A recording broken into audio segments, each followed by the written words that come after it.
Hi, friends. I'm host Eric. I'm the host of Talking with Famous People. Tonight, we ask the important question: what is meaning? In other words, what is the meaning of meaning? Tough question to answer, right? It is.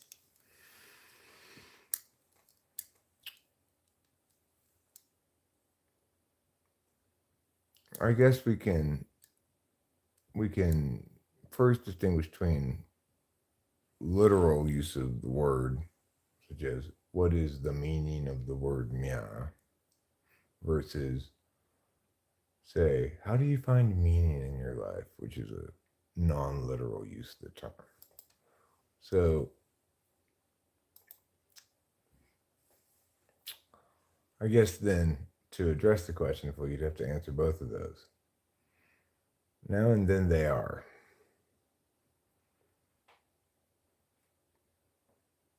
Now and then what are? Meanings? Well, we're just talking about what is the meaning of a word, for example, or the meaning of, say, a sentence or a conveyance, like an explanation, something like that. Then it would seem that the meaning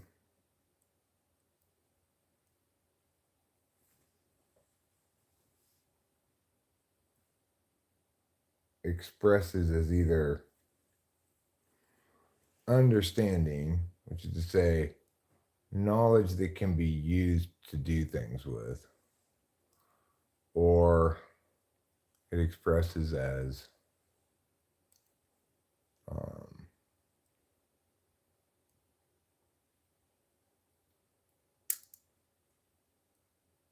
I guess, archetype, which is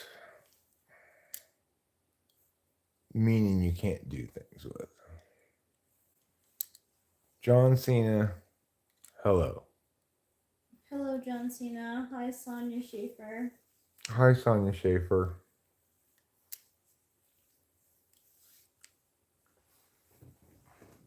Oh, the people used to frequently say, like, if you lose your glasses, but they're right here, you go, where are my glasses? People say, Sonia Schaefer, because you're Schaefer. How am I feeling today? I'm feeling fine. How are you feeling today? Are you fine too? Today we're discussing the important question, what is meaning? And we've begun the discussion by ahoy Legends Fall. I see you hid somebody. No, Phoebe, please Did don't you do mean to that. do that, Legends Fall, when you came in? Did you mean to hide that person?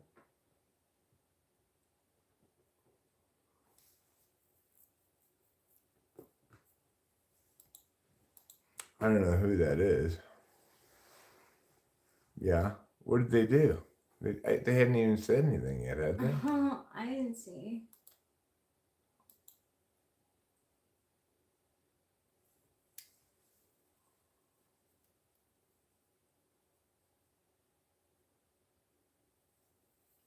YouTube send he's not allowed.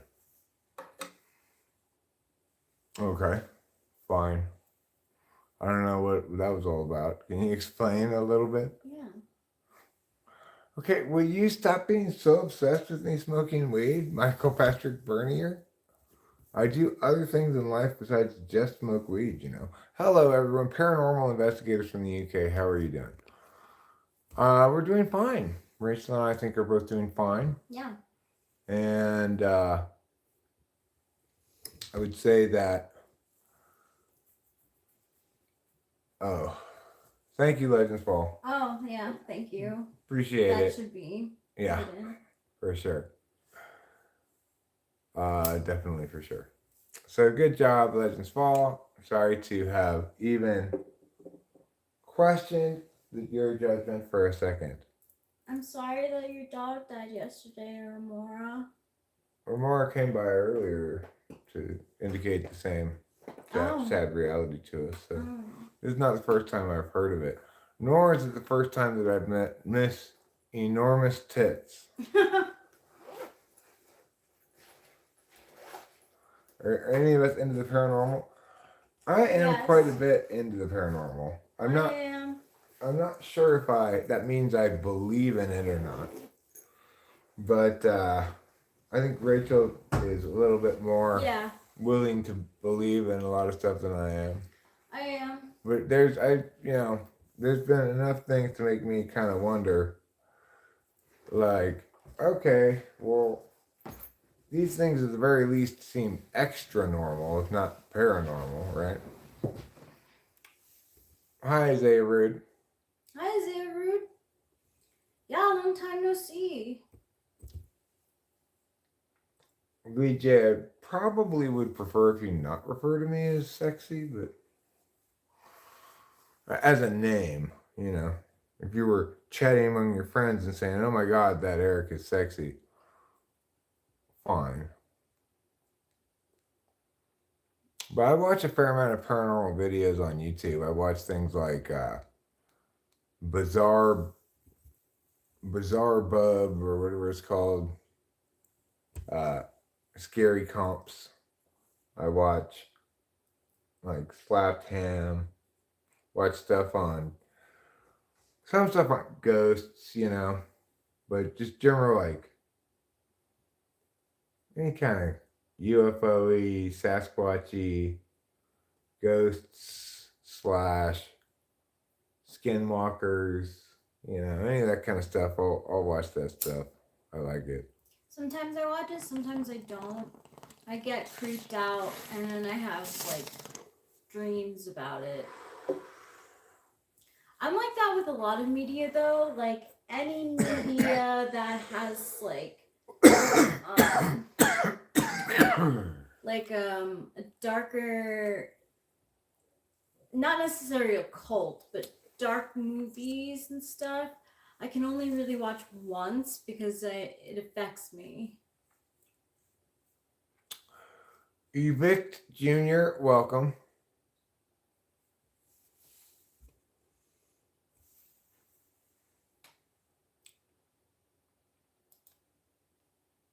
That's so cool, Spirit Brothers UK.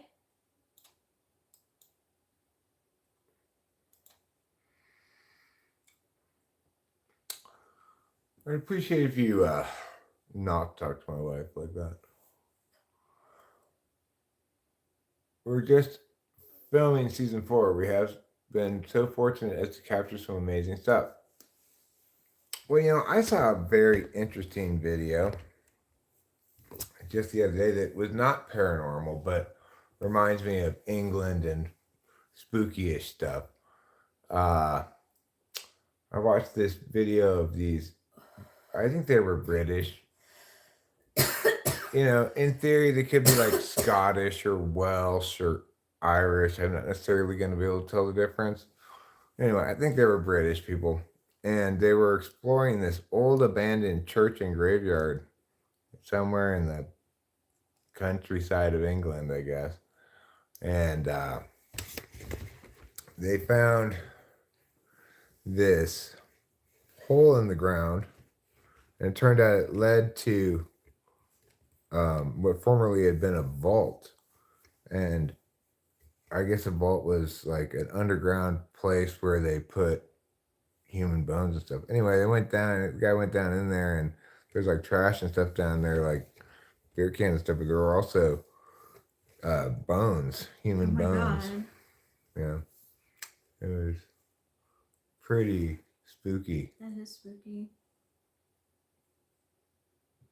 Could have been you guys. You do a lot of churches, cemeteries, prisons, anything really. Well, this I don't think was expressly to go check out a haunted place. It was more to check out a super old abandoned church. I wanted them to find a way inside the church, but they were unable to do so. I guess England's got a lot of old places, Mm-hmm. Here in California, like we could probably go to the Mariposa Cemetery and see an incredibly old grave Yeah. of maybe 1850. Mm-hmm. You know, it might be the oldest conceivable grave we could get there. But uh this church these people were investigating in England, which had only been abandoned, which had only been built in like 1810, Mm. um, and abandoned in like 1960. Um, well, it had graves in that older than the oldest grave in California, and it wasn't even a particularly old church for England. Yeah, that's not really that old. Right.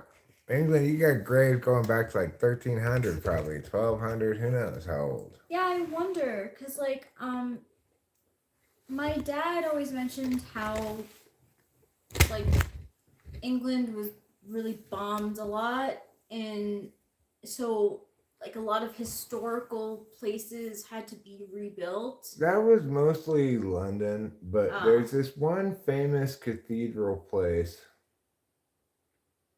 that got bombed and they rebuilt it sometime after World War II. And it's got this very sleek modern design. It's true, there's castles and stuff too.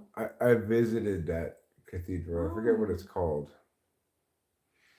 You know what I'm talking about? Spirit Brothers UK. It's this super like sleek, modern kind of 60s design cathedral. It's got big, thin, sweeping things.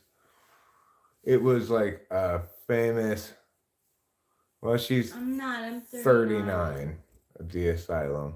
What? Just showing us both on camera No. and people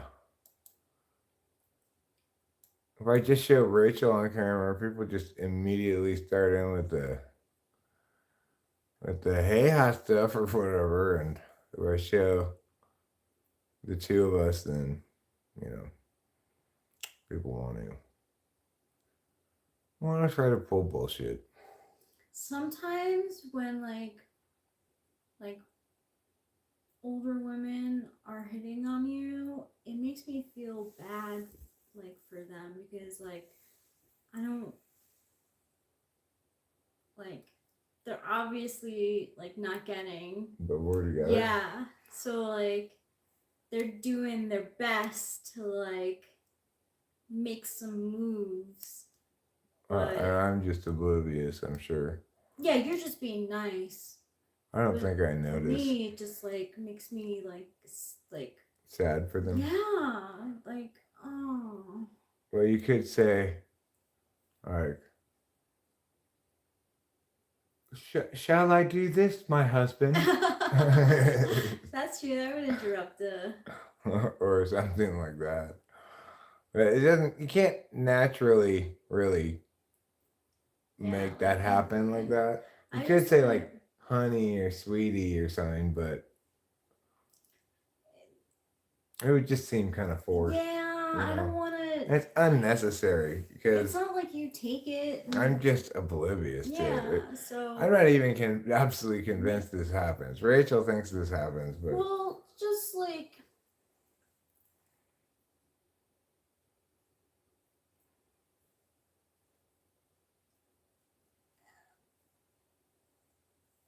this, like one, I I noticed it.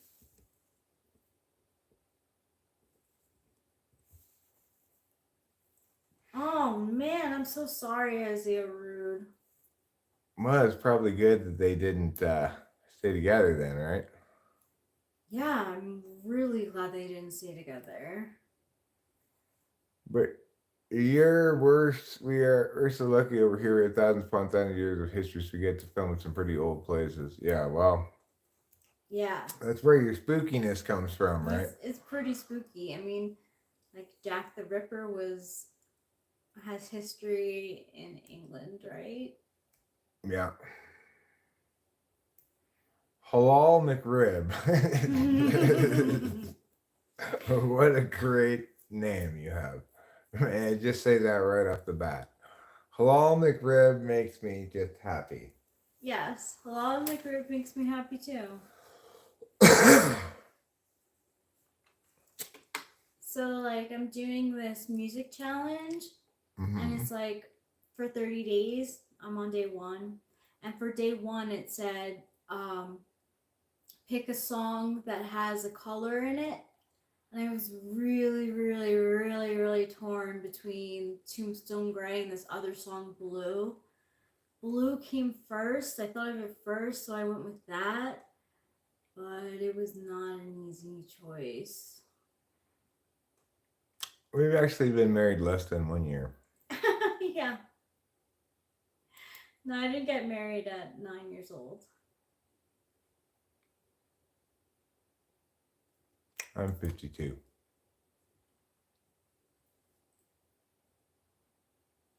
Sir Arthur Conan Doyle Graves was incredible. Who wrote Sherlock Holmes? Cool.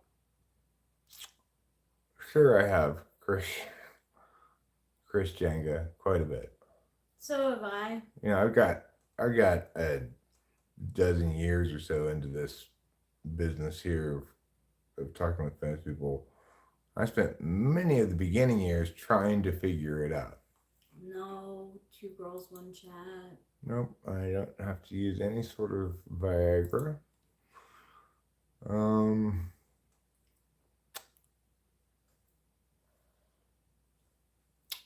Just like a guy. I'm only 52. Keep in mind. Yeah. Not that old. He's not. Not that much That's older than young. Rachel, you know. It's fine. 2 girls, 1 chat is just a hater, you know. Just a hater trying to hate.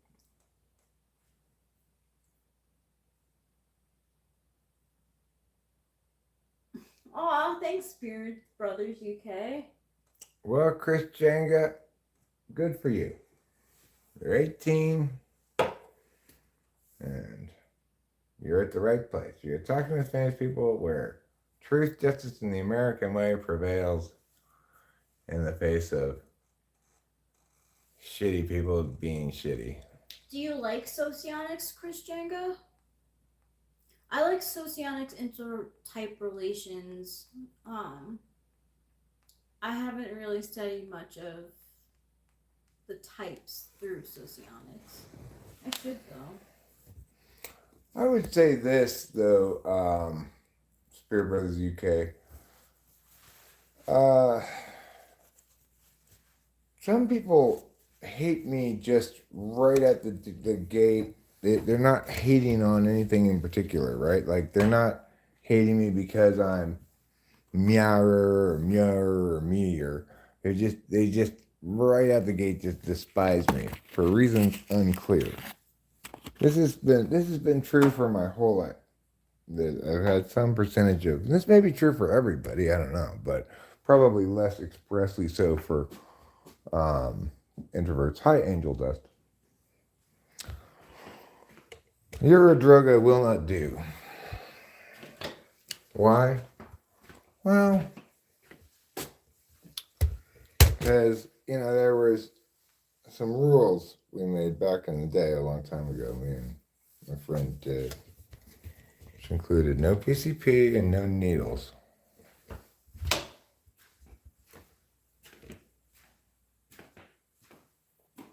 Seemed like good rules then, seem like good rules now. You ever get looks out in public? Not that I notice. I do think people generally assume we're not husband and wife unless we're behaving accordingly. But, you know, that maybe changes when I cut my hair, trim my beard. I tend to look a little younger then.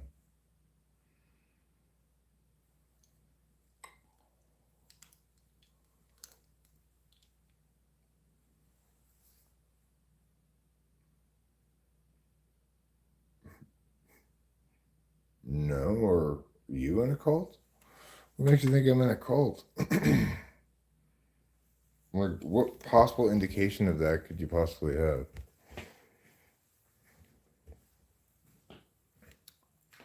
These people are weird. They should do the thug shake. I agree. They really should. Obviously, G Mangoes has failed to adequately do the thug shake. I think I might be jealous of Eric, but then I think he might things I don't, but then again he has things I don't want. Right, yeah. Good night, Spirit Brothers UK. 3 a.m. Watch out. That's the ghost time. That's when the ghosts are most likely to come out. It's 3:33 a.m. That's what they say. Who's they? The ghost experts, obviously.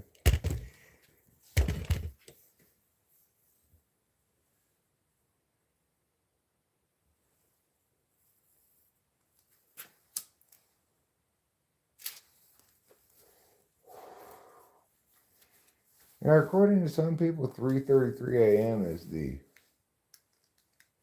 ghost hour. The ghost minute, I guess.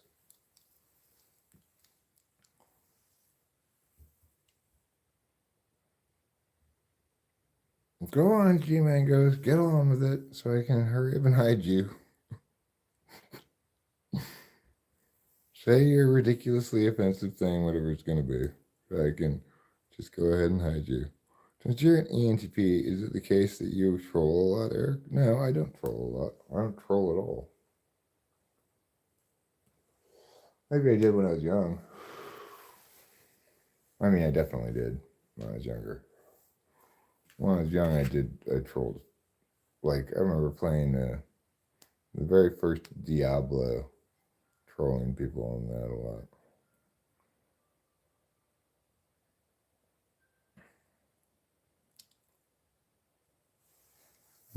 There you are. She's too young for what? She's 39 years old. Shit for brains.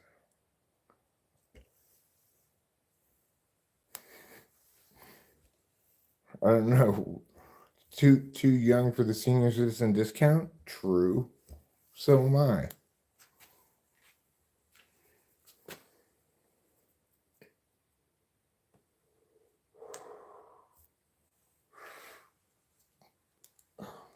It's like people just want to grab at whatever they can possibly grab at to shit on me when they want to shit on me, you know?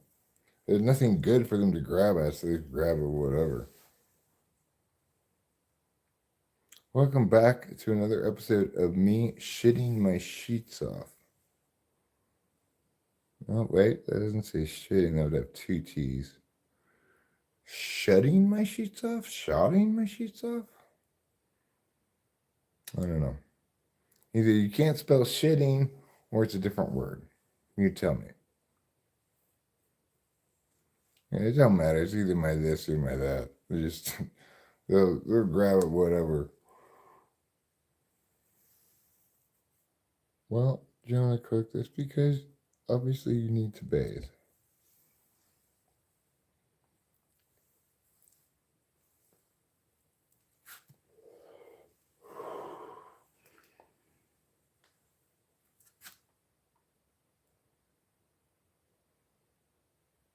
It's strange to make an olfactory themed insult over the internet. You know, at least your old Eric is like looks based, right?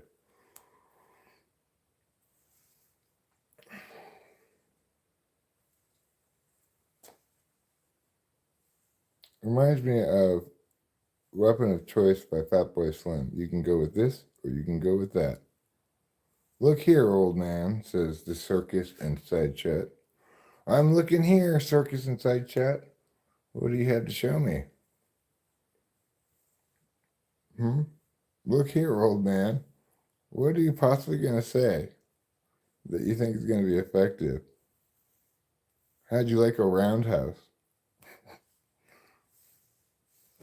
Well, no. Roundhouses are inefficient uses of space. I'm perfectly happy with my rectangular / squarish house. You know, what are you doing? You saying you're going to kick me? Well, good luck kicking me.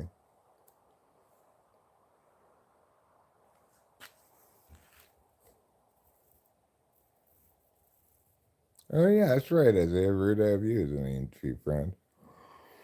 Well, you and I don't hang out a lot or anything. We don't chit chat a bunch. ENTPs generally, you know, they want to occupy that niche themselves. They don't necessarily want to compete for that niche of extroversion. Try you. Okay, well, I am armed, I am isolated, and I will defend myself accordingly, so please don't.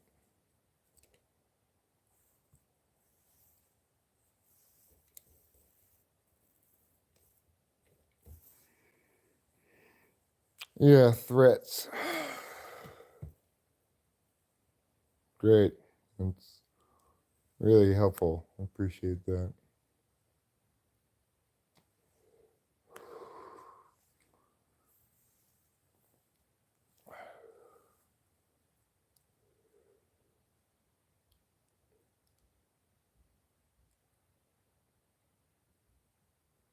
Yeah, the Circus and Side Chat, you suck at trolling. You really do suck at trolling. It's like you got frustrated so quickly that you weren't making progress with your bullshit that you immediately sank to physical threats. That's really weak sauce. Could there be anybody more weak than you? I don't think so.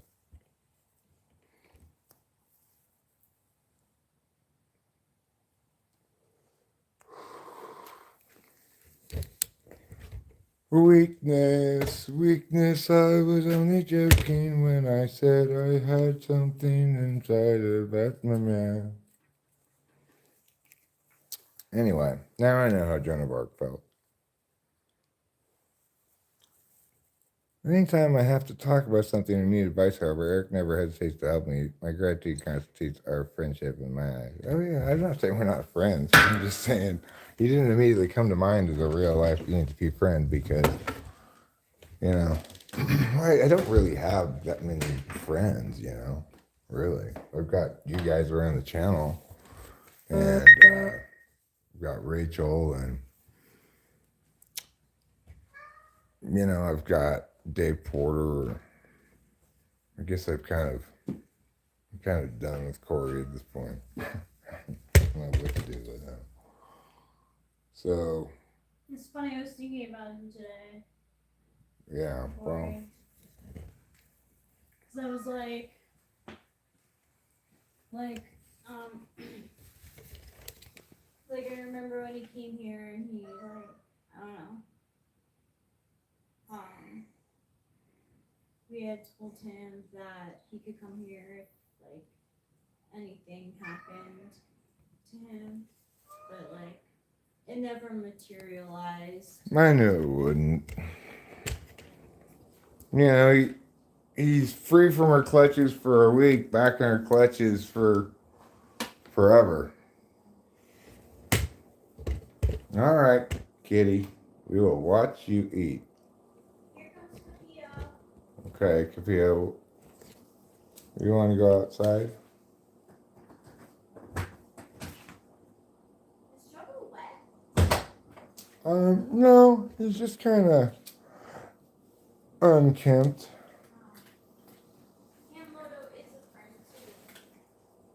Yes, but Cammoto is not an ENTP. Oh yeah, Cam, of course. Yeah, I tend to forget people. I tend to forget people that are important sometimes. So,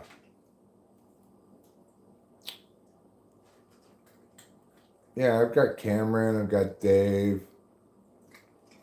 I've got other friends, that I could contact and try to hang out with, like Roger or other people even, but I just don't do that. Pretty not responsive. Well, I mean, I'm not very initiative either. That's true.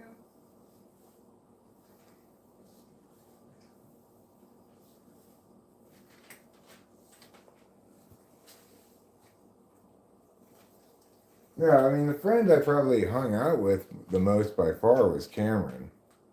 Spent a lot of time with Cameron when we were in LA, but I don't get to see him as often anymore.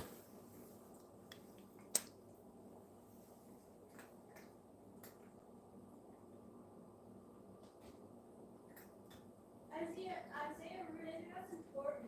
Anytime I have to talk about something or need advice, however, Eric never hesitates to help me. My gratitude constitutes our friendship, and when I see it, that too. And you know, Lou's a friend as well. Lou is a friend as well. You know, we've seen her in real life, and we've seen Ruben and Acacia in real life, and certainly like Susie and Abraham and stuff. I guess when I think about my IRL friends, I think first about my childhood friends from my teens and 20s. I didn't know Cameron then. Well, I knew him vaguely. He was Bailey's little brother.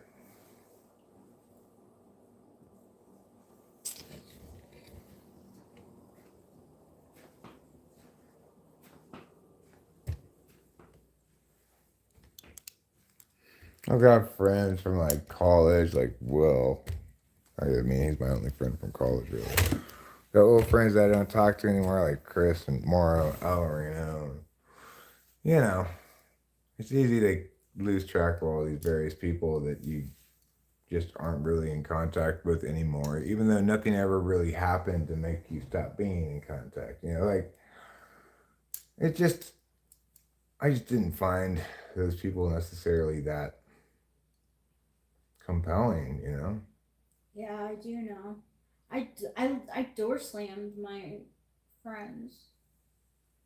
It was getting ridiculous. Our hangouts were less and less about like really wanting to hang out with each other and more about like, oh, we've been friends for this long, so let's get together. But we had nothing in common, and it was just like I basically said, fuck you, don't invite me out anymore, I don't want to be there. Right. Well, and also, I don't think they responded to you having problems as friends should. No, they didn't. And that matters a lot. I hope Delilah didn't sell the Cardano when I told her to. Now it's at 63 cents. Mm.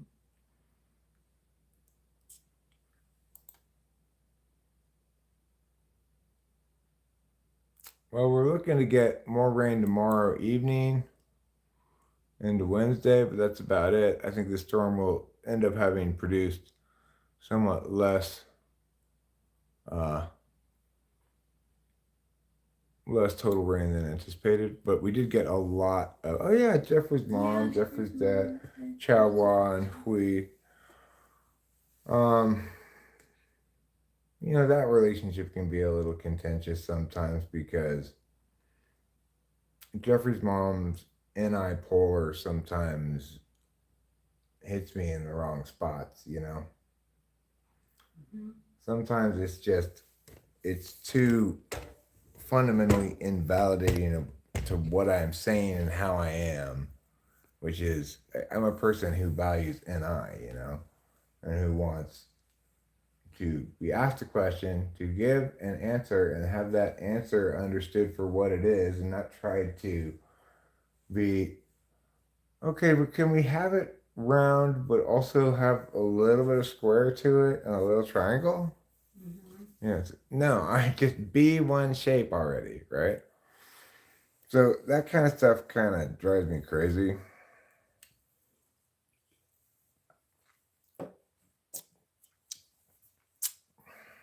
But I still like them a lot. I value them as friends.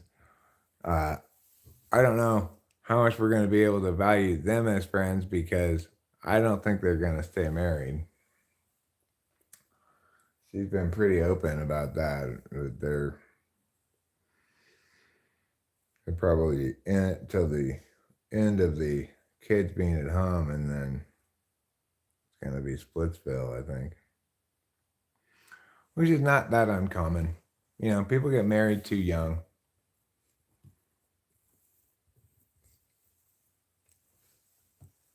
Or it's just your first marriage isn't meant to last. You know, that's another way to put it. It could be. I mean, mean, my parents were duals, and in socionics, that's like the ultimate relationship, and they ended up divorcing. They fought a lot too, actually. Yeah. Well, So, of course, your mom's a little toxic, yeah, she to is. say the least. Yeah, she is. My parents were also duals. Mom's an ESTP and dad's an INFJ, and they didn't last. What split them up?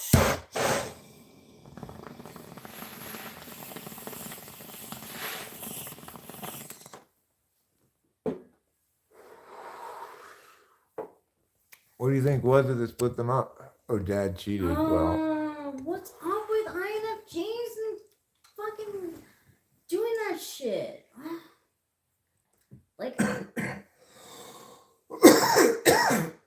just because they did doesn't mean you have to. no, I'm not gonna cheat. I just don't like it when. Fudge. You have to like. You have to divorce after that. I mean. Yeah, you got to divorce after that. You can't fix betrayal. I think my mom betrayed my dad, and she constantly thought that he was betraying her, but he wasn't. What do you mean she betrayed him? How? There was one night where like she left the house and like they were fighting and she went out east, and it was like really sus. Like, where are you going, mom? Like, are you going to be with your person that you talk about from work? Like, it was very sus. How old were you when that happened? I was in my 30s. Oh. So it happened towards the end of Yeah. the marriage. When my mom used to think that my dad was cheating, I was younger. I was like 8 maybe. Like, he had my dad was always like had friends. He always had friends, and he was always giving people advice. So like people would call, and my mom would be passive aggressive. Instead of saying like, "Hey, like I'm not really comfortable with you having this friendship with this person," she would accuse him of being like a cheater. Huh. Well, I mean, I think that's a poor way to go about it anyway, right? Yeah. Like, the proper way to go about it is to communicate, I'm feeling very jealous and vulnerable right Yeah. now. Do I have cause? Try to read their response somewhat or whatever. Right. Yeah. And I'm sure if my dad thought that like he was doing something wrong, he absolutely would have stopped. Like my dad loved my mom. Yeah, there was toxicity involved in there, so it wasn't. It just like wasn't going to last. It should. Yes, I am your grandfather. You've convinced me at this point. Hey, Boba Fett. Hi, Boba Fett. The thing is this. What was I gonna say about that?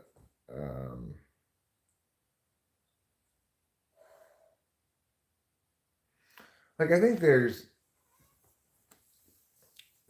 a couple variations of cheating. There's early life cheating when you don't know any better, you haven't had any experience yet. There's serial cheating, people who just cannot be trusted, who cheat on everybody.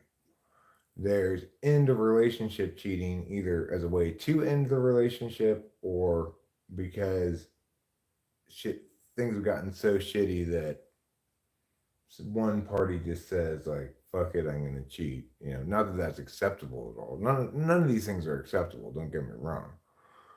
Then there's I'm sorry, I was reading Isaiah Rude's comment. What is number 1? So, well, the different ways of cheating, there's early life cheating when you don't know any better. There's serial cheating, which in which there's just no redeeming the person. They're gonna always cheat. Yeah. Then there's way to end a relationship, or because a relationship's at its very end, kind of cheating.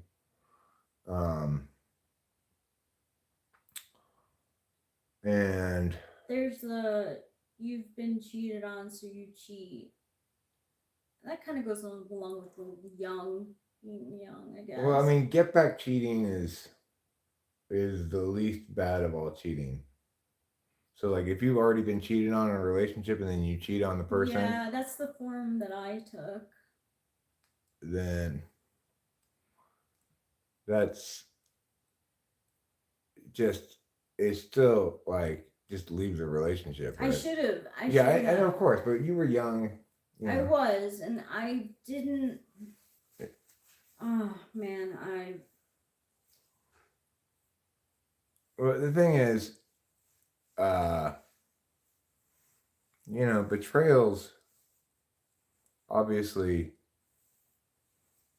catastrophically bad in any of its capacities, but there are different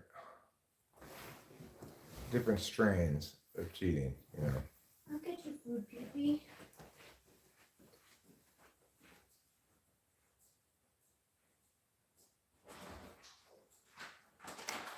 Pete, are you woke?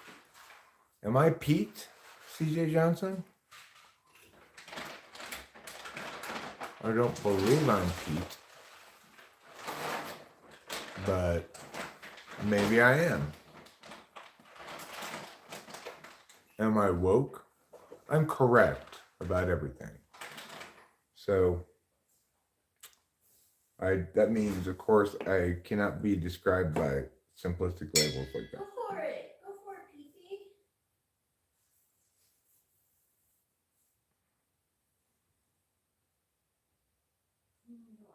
Eric. Yeah. My name is Eric. Oh yes. Keep in mind, betrayal isn't always cheating. There are many forms. Well, I mean, I think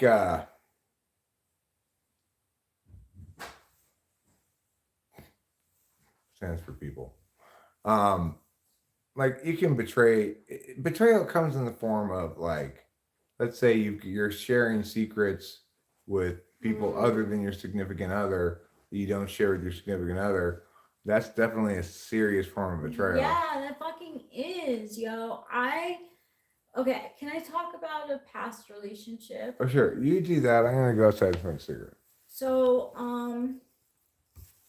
my boyfriend at the time, back, like, this was years ago, had a friend who was female and would talk all of this, like, really emotional stuff to my boyfriend instead of her husband.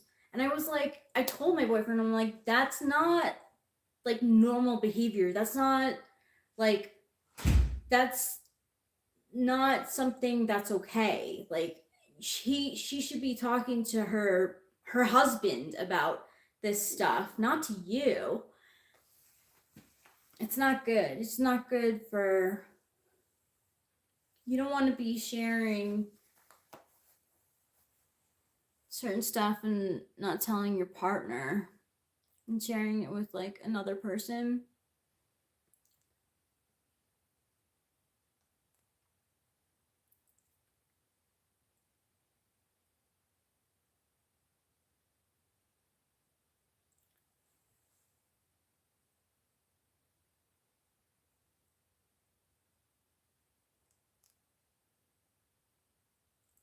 I don't know what she wanted. Like, she wanted to be in the relationship, but also not in the relationship. Like, she wanted to be in the relationship. Like, she was obsessed with her husband, the fact that he was a cop, like, but she, like, couldn't smoke weed. And she, like, would, like, not, and she would go and she would talk to about, like, emotional stuff with, like, my then boyfriend. And I was like, sure, she doesn't have feelings for you. Which boyfriend is this? This was Chris, the ISTP. I've tried, but my husband is so cold. Years of this. Sounds like she didn't want to be an equal partner anymore. And then one of them was married, so the cheats cancel each other out. No, they don't cheat and cancel each other out.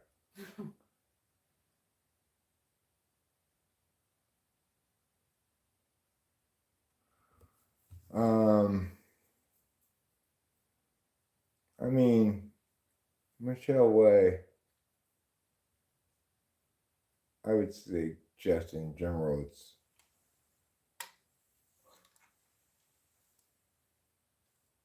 criticism kills love. It sounds like you're pretty critical of them. Yeah, it's true.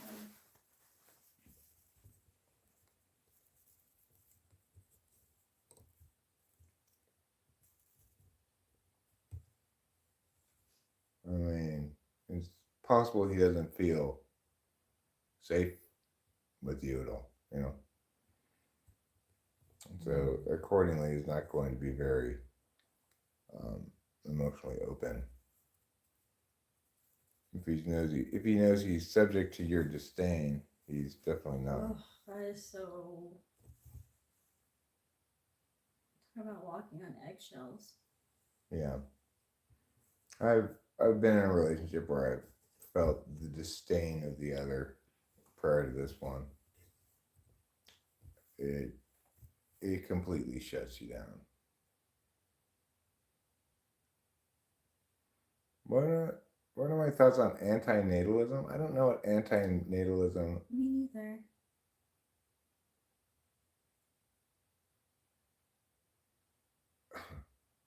So in other words, you attacked his manhood directly in the most emasculating way possible and wounded him forever. Congratulations. Antinatalism.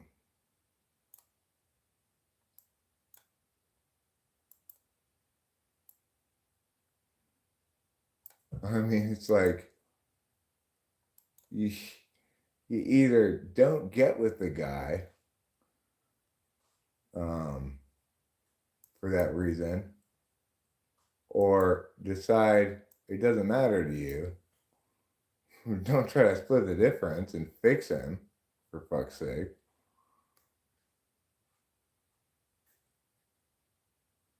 That's how.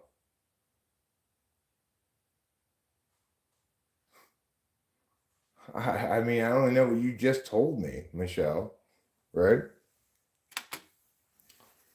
That's what I know. That's what I'm responding to, what you just told me. I mean, that one should not reproduce. I don't think that that's any more a solution to the world's problems than don't poop so much as a solution to the world's sewage problems, or don't generate carbon dioxide as a solution to the world's global warming problems. Those are not solutions to anything. I'm not saying everything has to be solution oriented, but this fundamentally is saying, I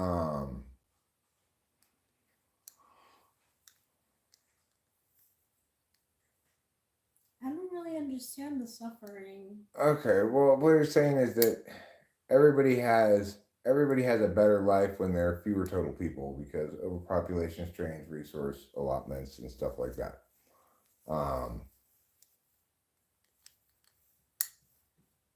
Right, you tried to correct his inadequacy from your perspective. That's how you make somebody not love you at all. It's a terrible thing to do. Sorry, and just telling it like it is. So you could make the argument based on like an a solution, sort of a proactive moral obligation to preserve the earth by putting less strain on it by lowering population. Or you could argue it like the pleasure suffering thing, where the total amount of pleasure. Then why are you talking? Why are you bringing this shit up about him in public to everybody? Do you think that's going to be deeply hurtful to him? If he's such a private person, if he knew this, of course you're not going to tell him, right? Can keep that a secret. We're not going to mention this conversation. Yeah, that's toxic shit. Look at the asymmetry argument. Well, I mean, the thing is, the real question is going to always boil down to this, though. So we're talking about a moral obligation, a duty to not procreate? Are we talking about a limited sort of moral obligation, a duty to not procreate more than your total amount of self? Are you talking about a positive moral indication that's not universalizable for everybody to not reproduce? Are you talking about there's some kind of negative moral obligation that's been violated when you do reproduce? What's the calculus here exactly? Like what? Not the calculus, but what's the frame?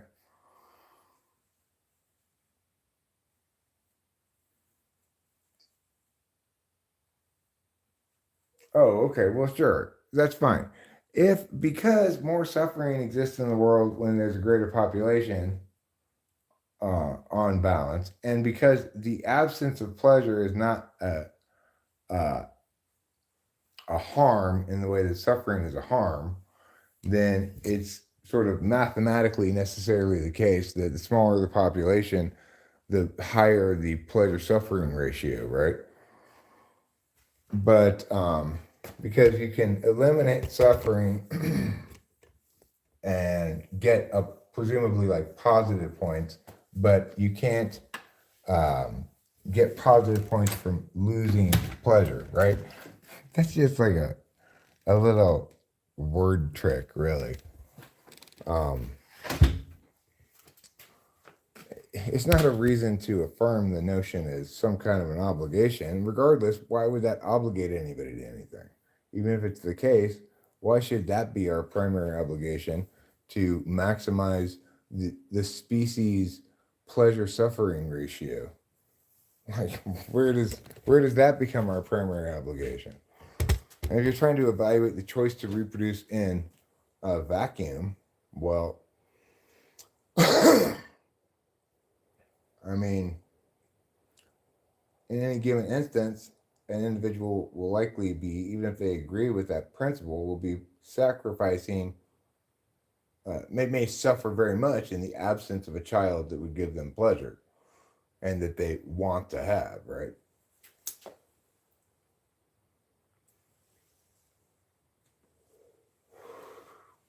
So it's kind of equivocating on a demographic versus individual level as well. Like it's conferring on the individual some obligation to uphold what's only is kind of like a word trick. Um,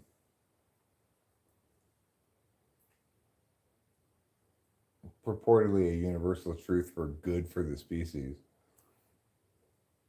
I mean, I guess I just don't buy the argument that we don't have to count opportunity cost in only one direction, right?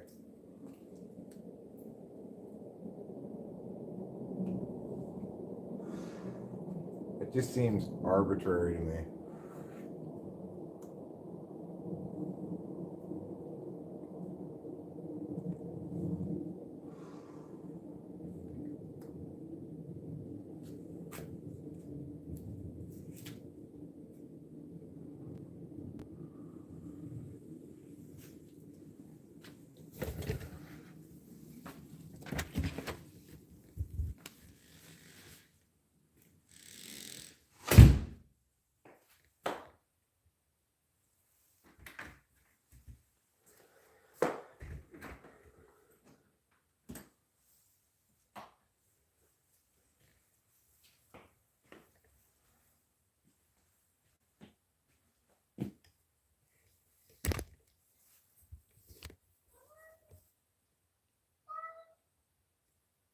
I think it's defensible. People who believe it are massive hypocrites. Why? Because they have children?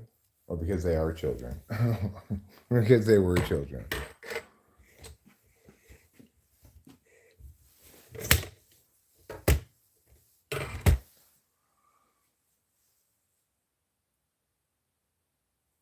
I didn't quite feel like tackling such a heavy subject, but Michelle Way coming in here almost wish I had titled what I wanted, what I was originally thinking of titling in the stream, which is what is toxicity?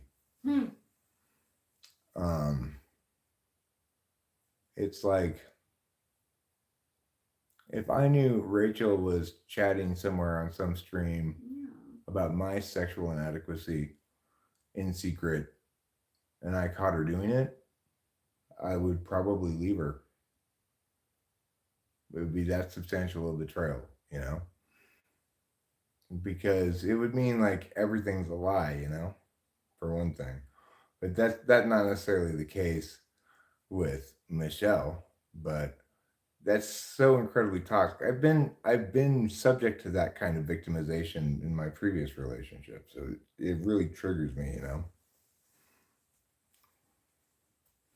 Well, I the same. Like I would just be like, oh my, I would be devastated. Well, it's like that's why it's probably not a good analog for her situation, which is you and I expect each other to love each other, you know, Yeah. and we've got years of experience backing that up. Yeah. So we really let down our guard. Um, well, I'm sorry, this triggers me. Okay, so excuse my being triggered. I think it's terrible. Ew, that's so gross in my mind. From real animal cells. Ew. Cultured meat. Ew. So then, vegetarians who are just vegetarians because they don't want to kill a sentient being can eat that and feel okay about it, I guess. That's cool. I mean, you know, it's cruelty free, I guess. I guess so. Just grown meat. Yeah. Grown meat. It's crazy. I thought you were gone, Michelle, when I continued talking about it, frankly. I didn't mean to be rubbing in my head shaking about it. I assumed that my previous stern finger wagging would probably have driven you away. Not that I was trying to do that, but anywho, enough about that. Toxicity is such a dark topic to discuss, and it's a surprisingly controversial one. No, it had nothing No, to it's do not with you that. being an It's not ESTJ, that. Michelle. It's No. zero to do with that. My critique was purely of your behavior, not of your type, not of your attentional manner. Okay.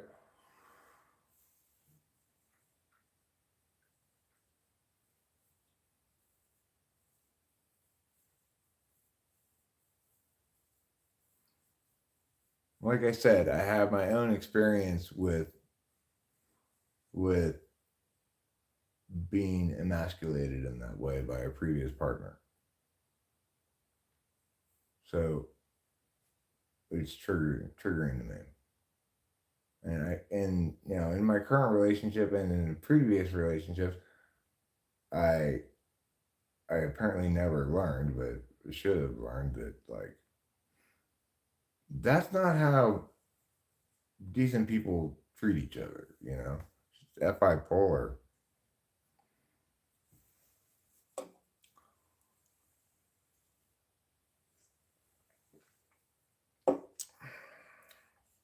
It's Vishesh. Hi. Hi, it's Vishesh.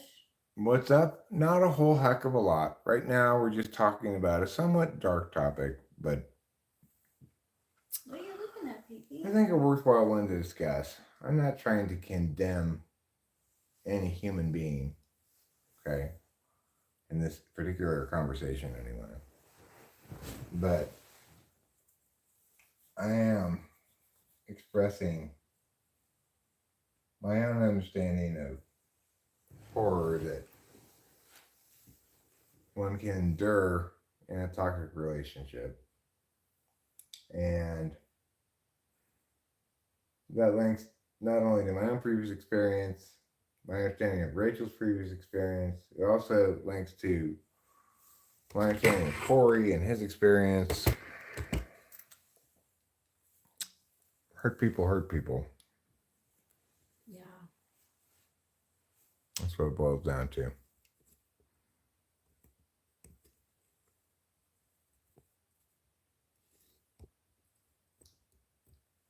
Yeah, Lou, there's no doubt that I have as well. You know, Me it, too. none of us are perfect.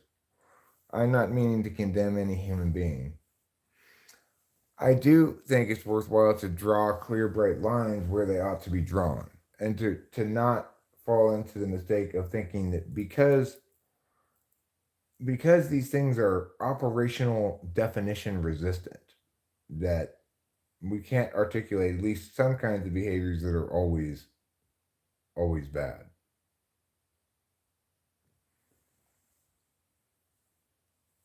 Oh no, no one does teach. I mean, I don't know many people that teaches that kind of emotional awareness. Some, if you're lucky, you learn from your mistakes.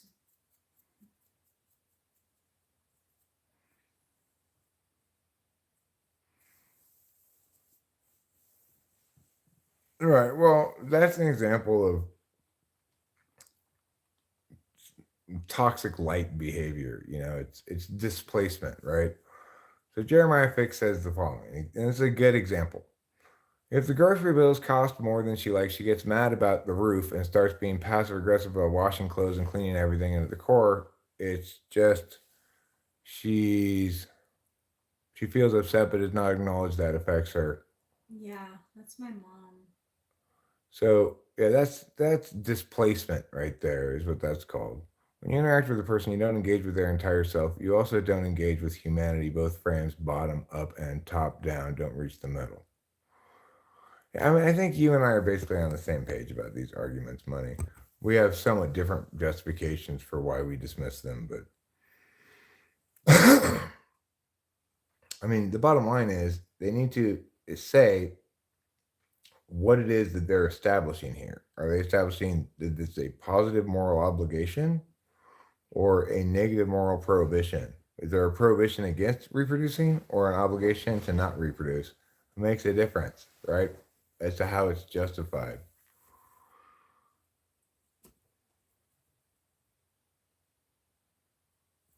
Eric, is Nine Inch Nails Hurt a good song? Is that the one that says, I want to fuck you like an animal? Oh my god, that's I want to feel you from the inside? wow. Nine Inch Nails sings that, huh? I think that's Nine Inch Nails, isn't it? You can have two toxic people in a healthy relationship. You can have two healthy people in a toxic relationship. I don't think that's true, money. I don't think you can have two toxic people in a healthy relationship. I think if you can correctly call them toxic people, then what you're saying is they're not just engaging in toxic behavior, but they are persistently, consistently toxic in their relationships, at least in their intimate relationships, in a way that prohibits them from having healthy relationships.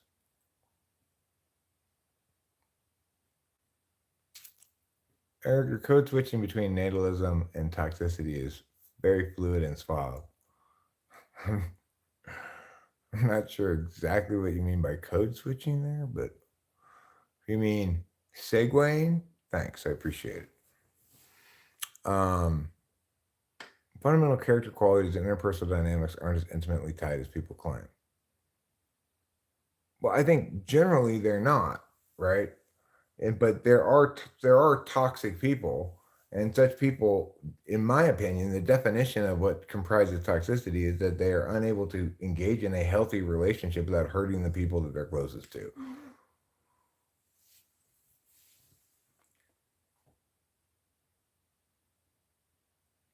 You can have codependency. Too many big words for my little brain. You guys are going deep with this toxic talk. Too complicated to keep up. Well, sorry. Uh, you can have codependency. I'm not sure what codependency is. Toxic? You haven't met my sister. Wow. Just wow. Wow. Congratulations. Nice hosting to the Strauss house.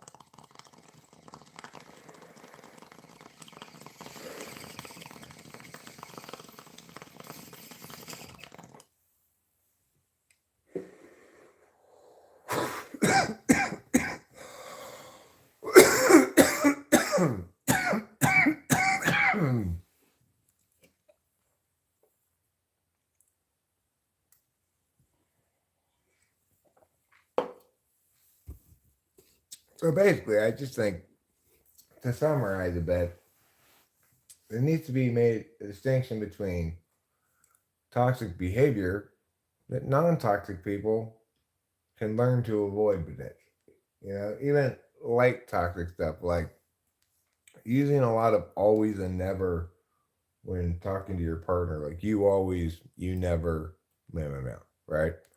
That's a bad language pattern.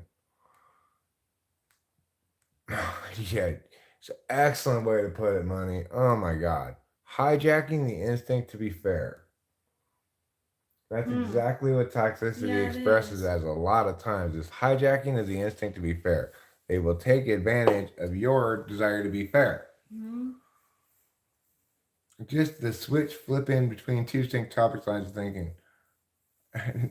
No, that's all my bad, Lou. I understood it as a compliment. I appreciated it as such, and yet I could not help myself. I had to correct your diction, and I am very sorry for my bad FE. Right, imagine being toxic to an animal, it would just bite you. Well, yeah, to a certain extent. I mean, domesticated animals are subject to the same sort of narcissistic control that people are, certainly. But I consider myself to be mean to trouble sometimes, like when I. Yeah, but you're not toxic. You just having boundaries, Rachel. Yeah, thank you. I like to think of it as having boundaries because he gets away with. I don't want him to scratch me. So we can come up with some basic rules of thumb that are generally good to apply. Like, don't say to your partner, "You always meow meow meow," or "You never meow meow meow," because it's not almost certainly not correct, and it's not. It doesn't produce good discourse. Good communication between the partners. I'm addicted to you. Don't you know that you're toxic? Yeah, Brittany sang that song, and now she kind of owns that word. So think about it. Way back in the 50s, they had separate beds and separate rooms after having children, right? Rachel and I have separate beds and separate rooms, but it's also the case that we start the night every night in bed together. Yeah. And we'll usually spend a few hours in bed together. And the main reason why. He's just so high strung. I mean, the simple reason why we switch beds at some point is that we both sleep better that way. We have 2 cats, and there's zero chance all 4 of us can fit on the bed because Trouble is like another human being. And Rachel, is hyper aware of whether she's rolling around and bothering me or making noise and bothering me or whatever. She needs to just be able to go to sleep in her own room without thinking about anything bothering her. She has trouble enough sleeping. And I prefer to stretch out, roll around. Of course, I still have to battle with Trouble all night, but we just sleep better that way, There's nothing wrong with that. It's not like we don't spend plenty of time together. It's not like we don't lie down together as well at night. Certainly we have plenty of sexual intercourse. So, why do we have to sleep together? There's not generally people are not going to sleep as well with other people as they would by themselves.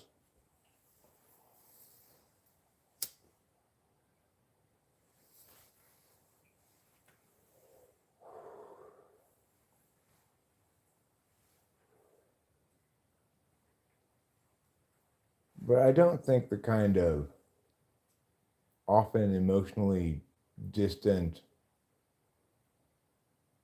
1950s paradigm is one we should try to emulate or use to justify being emotionally distant now from your significant other. I mean, obviously everyone's relationship is different, right? Like, I've been in a relationship which was all about filling roles, and that was fine for its shelf life. You know, I had a ESFJ wife. She filled the role of mother to my child, sort of like take care of SITE stuff, lady. And I fill the role of drunk and hardworking drunk.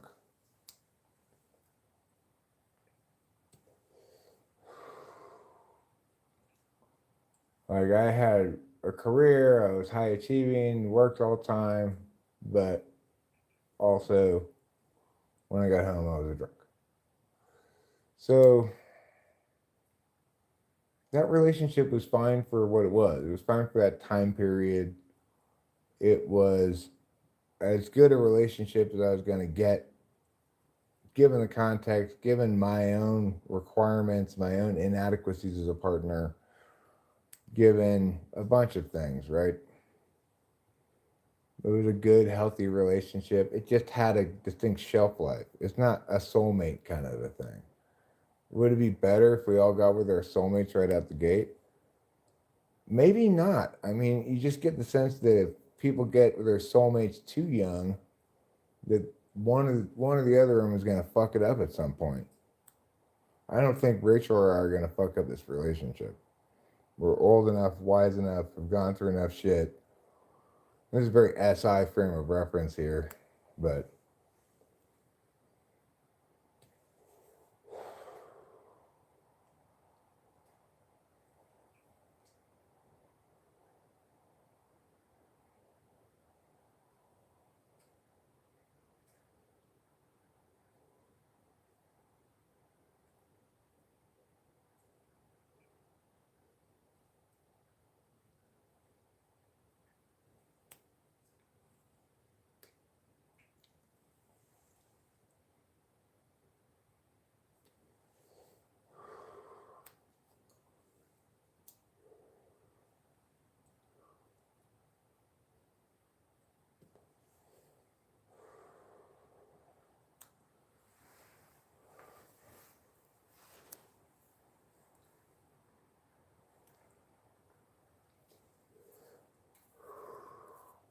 anyway, now I'm thinking about all this dark stuff. It's kind of fun. We went to the new house earlier. Went inside, just kind of checked to make sure it's done okay in the storm. We checked the propane levels, which are at 40, which isn't too bad. I mean, probably are gonna have a slow usage of propane over time here, and um, you know, the heater's working. We tried the heater.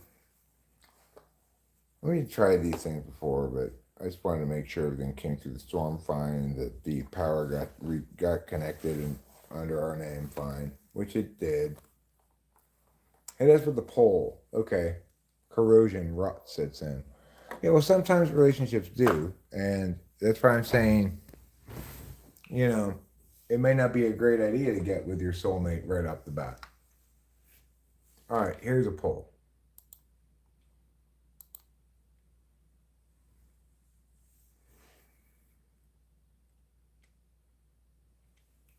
Is there really such a thing as soulmates?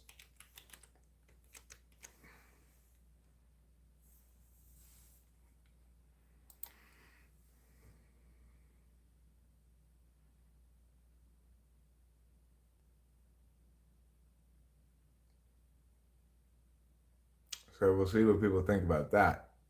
Now, you could interpret soulmate in a couple of different ways, and you should interpret it however you want to interpret it. In the strictest, in the strictest definition of soulmate, then there's exactly and only one person who is the perfect match for you in the world. So that's the strictest definition of soulmates. However, a less strict definition of soulmates would be a person with whom you're compatible on both an universal and a particularist level. So Rachel and I have a universal compatibility that links to our types, right? But we have a particular compatibility that links to our respective experiences. And and and our ways, like things like we both smoke a lot of pot, right? We both don't want to be constrained in our consumptions and stuff. Well, yeah, I'm sure they do need a brush, Boba Fett, but I don't feel like brushing them right now. Actually, they don't. I brushed them just not that long ago in the shower. Or maybe you're talking about your teeth and your stomach. Don't you think the unique slice in their timeline, which they occupy, plays a significant role on how the relationship initiates and continues to propagate? Well, sure. Yeah. Uh, in other words, it's not always the case that, it's always the case that if somebody's going to qualify as a soulmate, they have to be both particularly compatible. That is to say, share similar interests, have commonalities of background, um,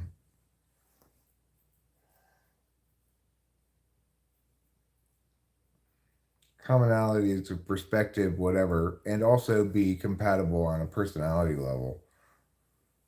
So in that definition, that's the least restrictive definition. There are multiple people who could qualify. They just have to reach a certain level of compatibility on both those metrics to qualify. And it would be hard to say how you'd quantify that level, but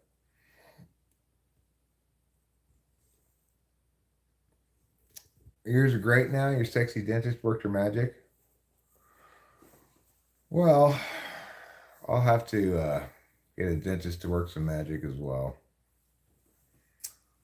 That'd be nice. But not a super high priority.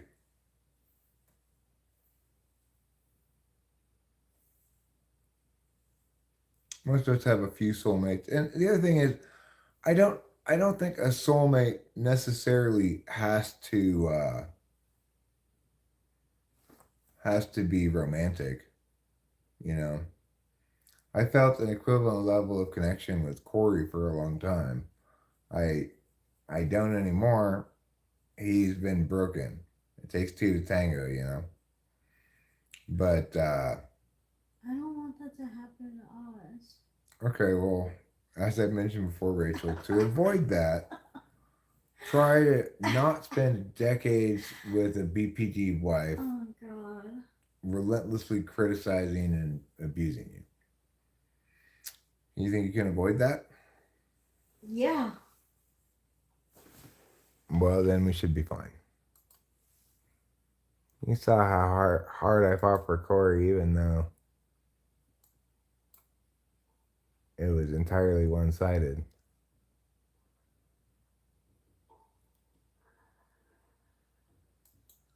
Is this instrumental music?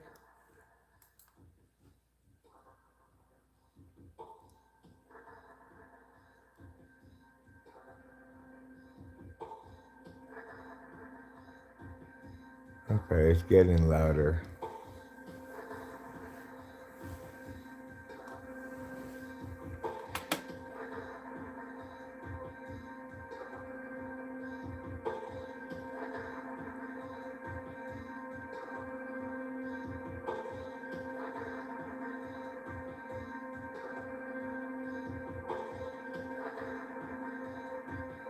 I actually believe in INFJ made this.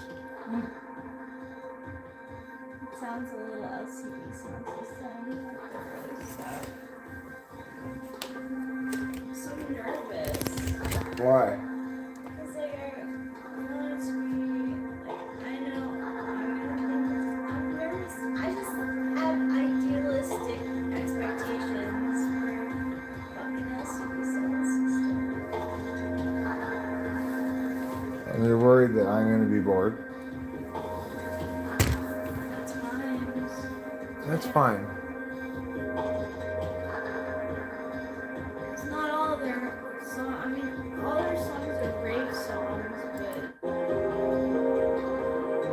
that's pretty.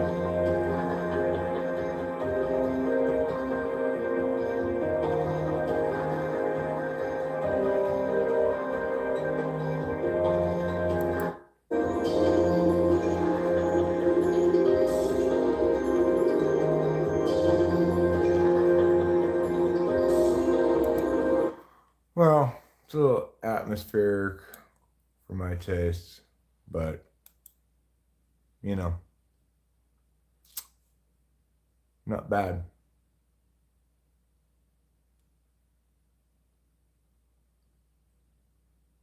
According to astrology, Eric is my soulmate. Really, show me to Really, you. that's interesting. I don't know if I like someone until I know why, but once I figure it out, the feelings go away. I never figure out why I like somebody. I mean, like somebody asked me,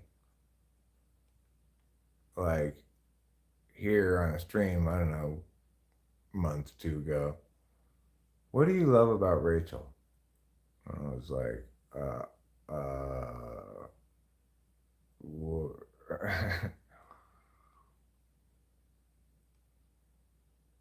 Oh man. well, I have to wait for somebody to say something before I can ban him. Thank you. Just go ahead and ban him. I just can't get behind the hearts. You know, I'll get him.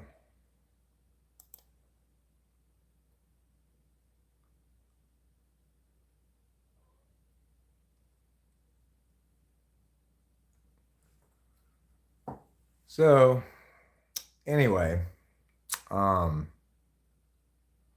that was a little bit distracting. Let's see what people say about the soulmate question. Well, yes is ahead, 70 to 30, basically, 69 to 31%. There's 16 votes in. There are only 12 people here, so I'm going to end the poll, figuring everyone who's here has voted. And we can ask another poll now.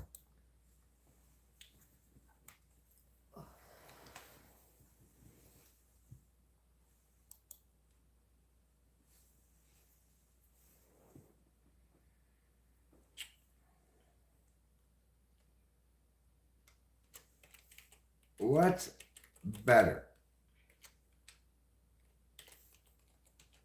Full night's sleep, partial night, plus afternoon nap.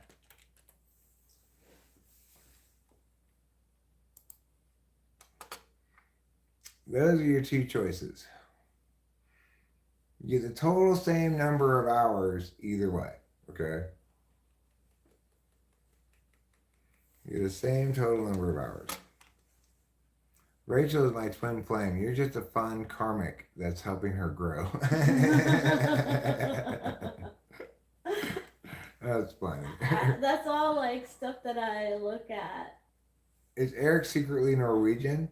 I am not secretly Norwegian. No. I'm with Isaiah Rude. Obviously, the latter. Depends. If nothing to do all day, probably the partial. Well, we're assuming you may have things to do in the day, but it's maybe you live in Mexico and there's a siesta time.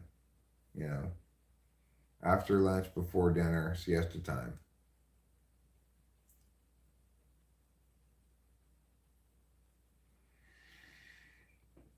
You hate naps? Well, Rachel's not a napper either, really. She'll nap with me sometimes. Sometimes she'll even fall asleep, Soul sleep, yeah. but I don't think she will generally initiate a nap on her own.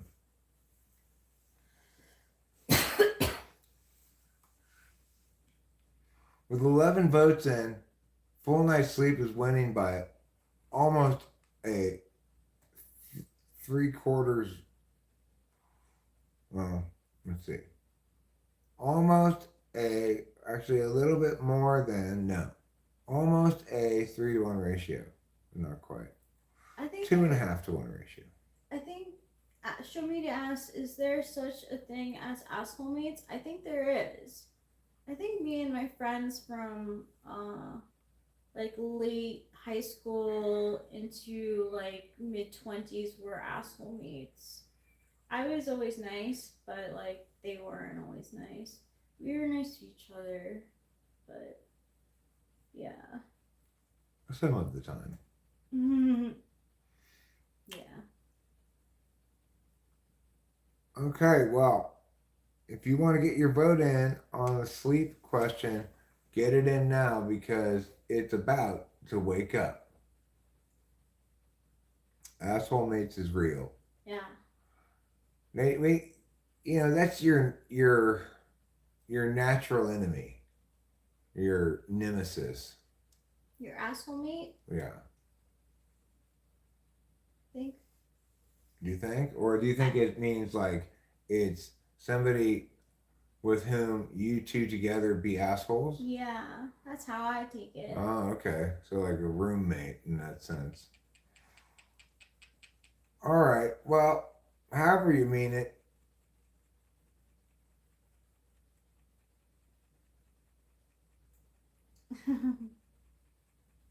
There it is. All right, we're going to end this poll. We're going to start a new poll. Something very well. She was an asshole to you. That it's it's like it should be either interpreted as two people who are just instantly dicks to each other, or two people who together join up to be dicks to other people. Yeah, like, so they did in Psychology Today, they did a study about that. And one of the pictures they used was Bart Simpson spray painting a wall and Milhouse beside him. Like, they were asshole mates. Like, no, see, Bart didn't make, Milhouse didn't become more of an asshole. That's true. I think a better example would be like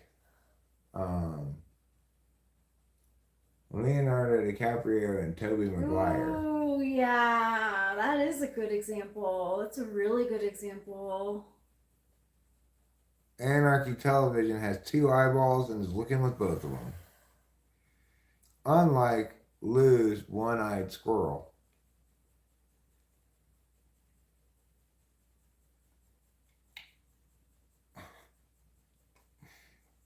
Well, asshole mates may not be the best word for it. Yeah, it may not be the best word. Have you seen Mr. Trump's $400 gold sneakers? He's trying to raise money to pay off his huge debts. I can't imagine how many sneakers one must now sell to pay off $500 million. How did he pay for the sneakers?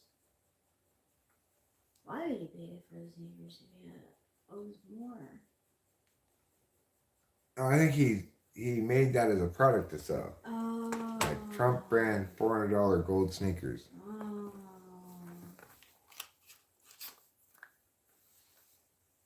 In order to generate income to pay off the settlements against him. Mm-hmm. So anyway, I do think that people naturally have some kind of relationship with each other. Like and they feed off of each other's meow or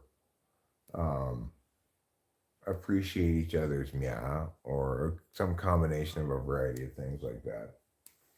But even though I love Rachel very much, when asked the question, what do you love about Rachel? I was just kind of flummoxed. It's like, well, that she's Rachel? You know? Well, that's kind of like, yeah. Like, it's not any specific thing that I love about Rachel. There are plenty of good things about her, but I don't love things about Rachel. I love Rachel. I guess it's the first time I've thought about why that question flummoxed me so much. It's just a bad question, that's why. What do you love about her? But I bet you that Rachel will be able to answer that question, no problem. Rachel, what do you love about Eric? I love his elbows and his meow. And his meow meow. Maybe that lady who said that was a girl-guy thing is right. I don't know. But maybe it's a type thing. I wonder if Delilah would be able to answer that question if I said, Delilah, what do you love about Elliot? Or Delilah, what do you love about April? I wonder if she could answer that question. And now I kind of want to call her and ask her. I could ask her that about April. Find out if it's an bipolar thing or if it had something to do with gender.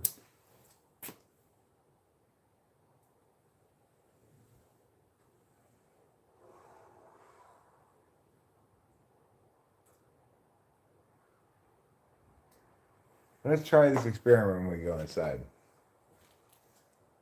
We're going to try this experiment.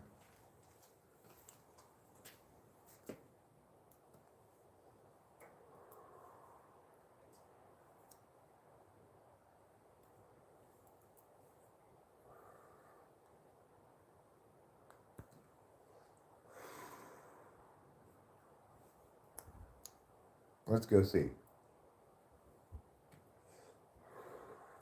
It's not going to be definitive either way, no matter how it plays out. We can't really conclude anything. But anyway, this lady said, guys never can answer that question. That's what she said. So let's find out if it links to TI polar or if it links to guyness, or let's at least test this notion by using Rachel's phone to call Delilah.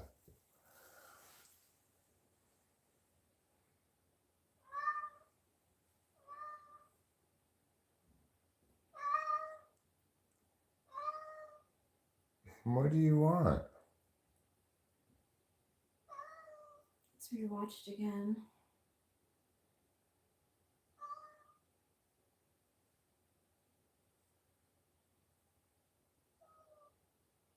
Meow. He's coming, he's coming. Meow.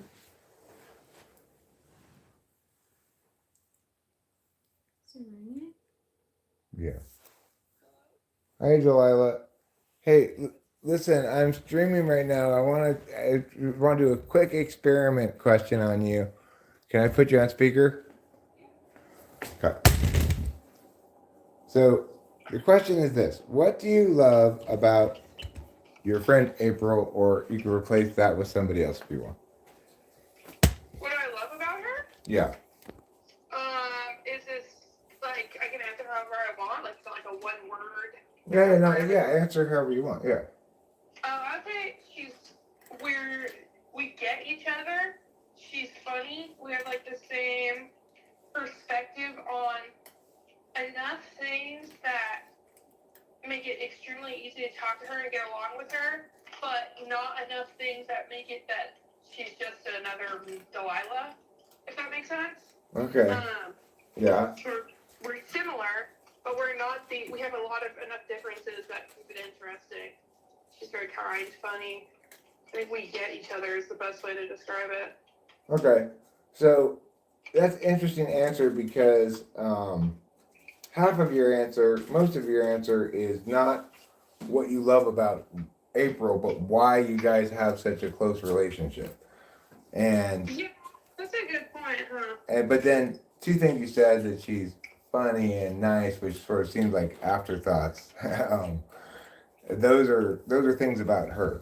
So what I'm trying to determine here is whether so there's this lady the other day, I don't remember when, on a live stream who asked me, "What do you love about Rachel?" And I was just like, I didn't know how to answer the question. She said, "Guys can never answer that question." Right. So I was wondering if it's a guy thing really, or if it's a TI tool FI polar thing maybe. Like you're the same FI polar as me, so I was wondering if it maybe linked to that. I think your answer was interesting but inconclusive.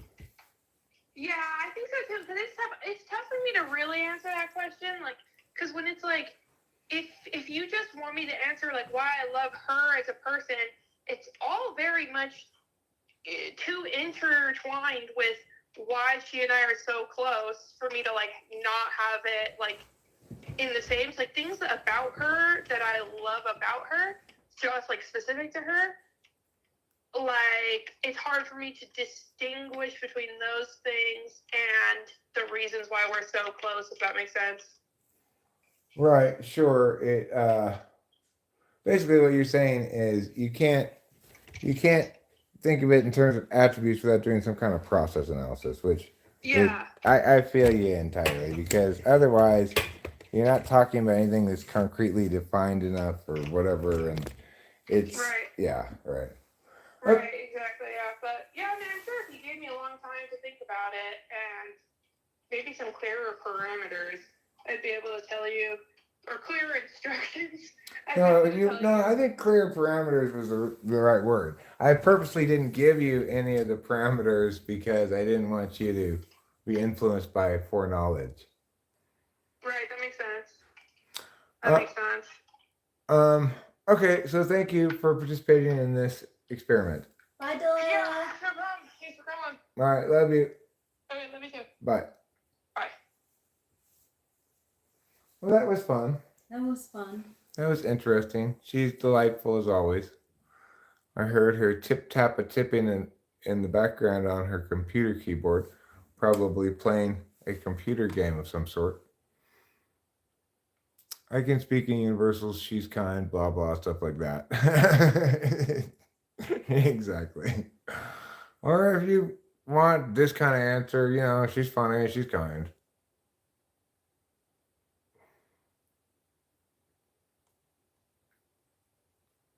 Um, I agree with Alec T that woman is wrong. That it's not a man thing. that lady was wrong. Oh, that's who Yeah, you. 'cause, That's like, who they're talking to. My dad could like list the thing. He always lists the things that he loves about his kids. Like us he'll go individually what he loves about each of us. Right. Whereas, I was saying before is what do I love about Rachel? I love the fact that she's Rachel, obviously, which is another way of saying I like how well we work together. It's like basically what Delilah was saying. You know, there's lots of wonderful things about Rachel, but it seems like it's reductive to say what I love about Rachel as though, you know, there's some sort of pile you put up. It just seems strange to me. I don't know. Pile of things. Well, I've piled up of things that I love about this person. Is that how people feel about things? I'm not sure. Hannah says, "You're so fine." Heart, heart, heart, heart, fire, fire. Well, He's so fun. He blow your mind. yeah. Thanks. Thanks. I appreciate it. I appreciate your recognizing my flammability. Mm-hmm. People don't ask that question thinking that way. Well, that's because they're not bipolar, maybe, Alec T. I'm not sure how to answer. It flummoxed me entirely when the woman asked the question. Like, what? What do I love about Rachel? Well, she's all the things that Rachel is, and none of the things that Rachel's not. Oh, you're so cute, Pee-Pee. Do you want to go upstairs? Obviously, I could articulate a bunch of things. Do you I wanna like go the way upstairs? Rachel smells. I like the way she looks. I like the way she's nice. I like her. I like the way she says the name Eric. I like having sex with her. Is that something about her? I'm not sure. Yeah, sure. Yeah. I like her fashion sense. I like her taste in music, which is great. I like her like pro partying attitude. Thank you. Yeah, now I'm on a roll. Then I started thinking about it. It's easy to come up with lots of things I love about Rachel. But I don't think of those things as things I love about Rachel. They're just things that I like about Rachel. Well, I'm glad you love and like me. Yeah. I don't think you can love things about someone. You love a person, you can be pleased by things about others. You can like things about others. Sure. But that's not how love works, right? You don't go, okay, well, you've got this many qualities that I approve of and appreciate, and therefore I love you. Well, isn't there that famous line like, "How do I love thee? Let me count the ways."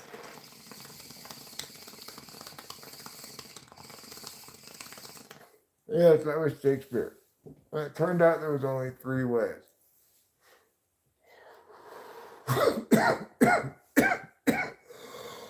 The easy way out, huh? From behind, diagonally, and looking up from the ground.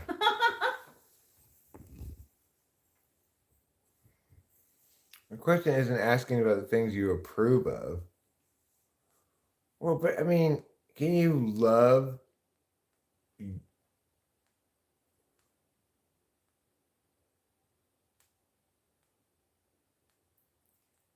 I took it as compliments towards me.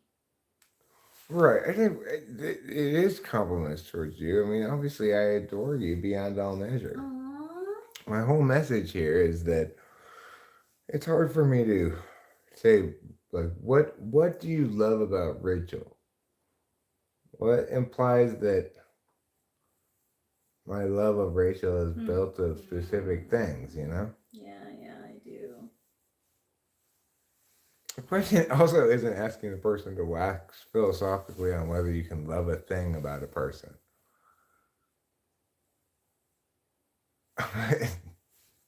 Fair enough. Fair enough. But I want language to be used in certain ways. Yeah, you do. I'm a little bit of a little bit language touchy. Yeah. Like Lulu paid me a very nice compliment earlier. And what did I do? I corrected her diction. Oh, Eric.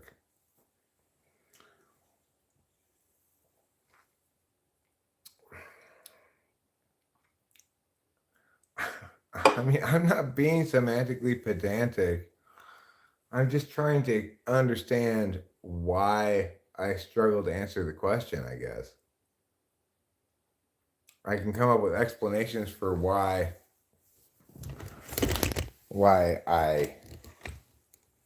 I should struggle with the question, namely the reasons I've provided, but once I started thinking about it, I can think of lots of things that make me just feel this wash of positive emotion and love towards Rachel. Aww. You know, when I make Rachel laugh, it really warms my heart. I find you so funny. That's one of the things that I love about you. Thanks, darling. God bless you all. The rapture of the church is about to take place. The final 7 years is about to begin. Please call me upon Jesus' name. I promise you he will change your life. He's our God. Accept life or death. Accept life or live in death. Okay, so the final 7 years is about to begin. Does that mean I'm gonna live just till I'm like 60? Because then the rapture's coming? You'll be 47. Okay. So I lived. Yeah. Well, I mean, I'm not sure if D23 really is the actual universe authority on when the world's going to end, but he's chatting on YouTube. Probably he is. But a pretty high level of legitimacy there. I feel like I just had an idea. I feel like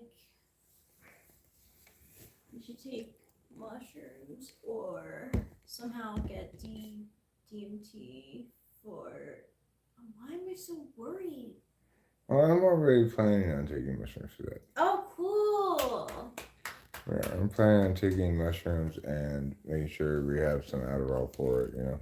Yeah, that's good. That's good. That's good. I'm gonna have to, like, fucking get ready for it myself. It'll probably be 2 hours, is my guess. I don't know. The show that I saw, they took a break. Yeah, if it's whacked out enough, it won't seem like it takes forever. No. If I get bored, I'll start making little videos or whatever. Watch Israel. This is the timepiece of God's final 7 years starting. Okay, but I said why, not what should I watch to learn the answer to my question. Like, what makes you think that now is the start of the last 7 years?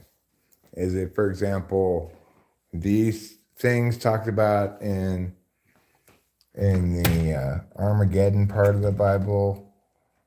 Like, you know, these signs are coming true right now? Is it one of those kind of things? Or what?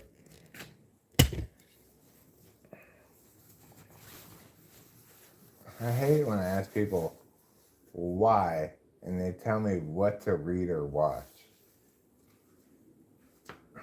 Like, you're the one who said meow, meow, meow, meow, meow, right? I'm asking you why. If you don't have the answer yourself, then why are you making the claim in the first place? That's one of my pet peeves in life. When I ask somebody why, and they say, well, read this or watch this, and you will understand, Eric. I do not like that at all. If you want to make claims, be prepared to answer the question why.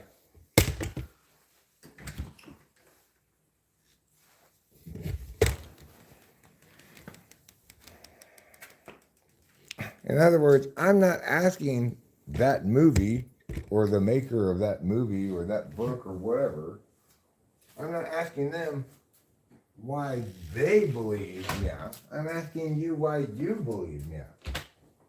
If you don't even know what your own reasons are, then then I don't know what to say about that. It's like if you don't know why you believe what you believe, then why do you believe what you believe?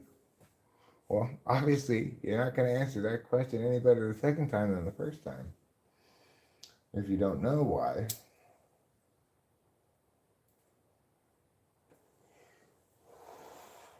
So then we have to sort of as external observers, say, okay, well, what do we posit is likely the reason why this person believes this, despite not having any reasons that he can articulate? And then we might posit possible reasons why you both believe something and can't articulate why. And that might provide some understanding on the subject. We could try to make your case for you, but it's asking you, people you're communicating with, to do a lot of your work for you.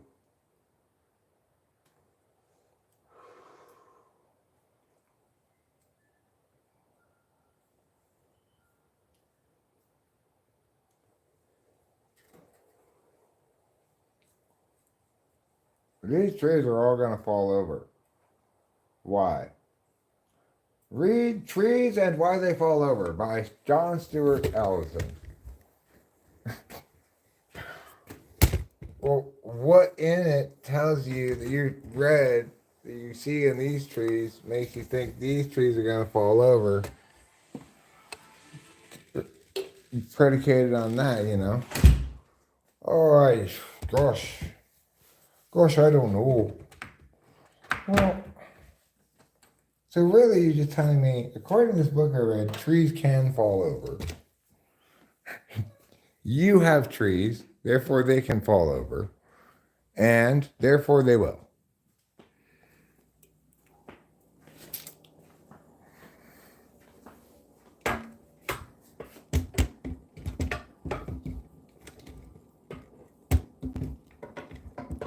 Yeah, it's a real grind my gears kind of phenomenon when people do that.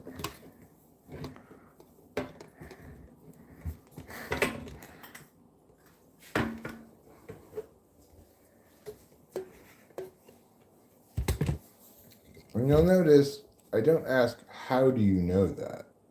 If I say, how do you know that? Then they can say, well, I read about it in this book. And that's a perfectly good answer to that question. But instead, I ask the vastly more important question, why do you believe that? Which requires them to provide justifications, not just viewing instructions.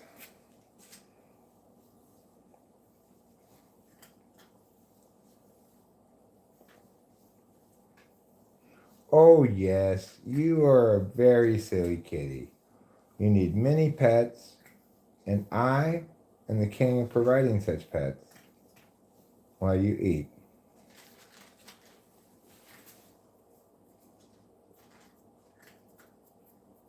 I hope my intellectualization of the what do you love about meow question is not taken in any way as I don't love Rachel with all of my heart and hold her extremely precious. Obviously I do. I married her and moved into this house in Mariposa with her and spend all my time with her. And there's just zero conflict. It's wonderful.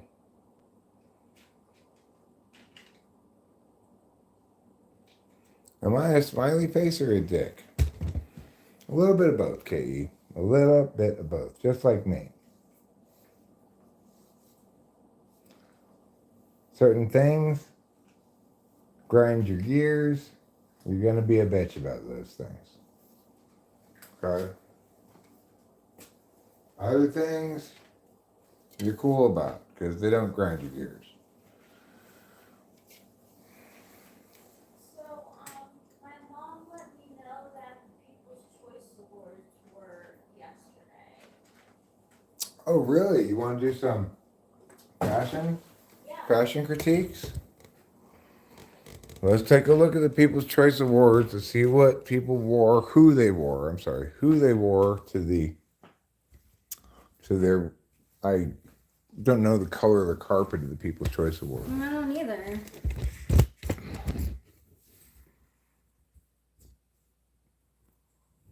Well, that does answer the question, D23.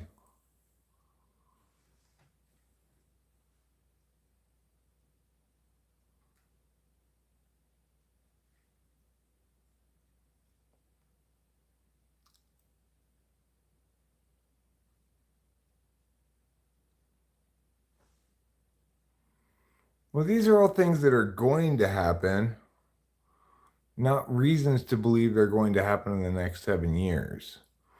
And you giving me a warning because you don't want me to have no hope when the world does go into chaos. Well, that explains why you're telling me, but again, not why you believe it's going to begin in the next 7 years.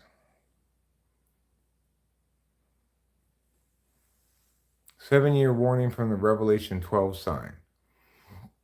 What does that mean? I'm not sure what the Revelation 12 sign is. Let me Google it.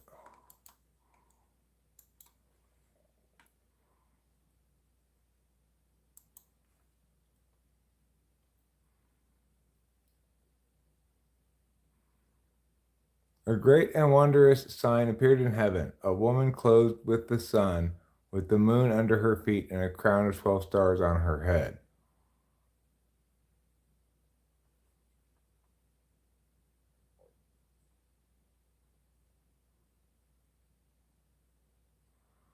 In Revelation 12, John saw the woman, God's people, giving birth, being fruitful in desperate circumstances, while coming face to face with the dragon, that's the devil or Satan. A great and wondrous sign appeared in heaven, a woman clothed with the sun, with the moon under her feet, and a crown of 12 stars on her head. She was pregnant and cried out in pain as she was about to give birth. I have not seen any such woman appear in the sky. Clothed with the sun. So the sun and the moon are out at the same time, but you can also see all these stars and hear her crying out in pain because she's pregnant. I definitely have seen no such thing. So if you're predicating that it's happening now because this sign has occurred, well, it has definitely not occurred, right? Then another sign appeared in heaven, an enormous red dragon. The dragon stood in front of the woman who was about to give birth so that it might devour her child in the moment he was born. The moment he was born. I have not seen any such dragon, right? You'll notice it doesn't say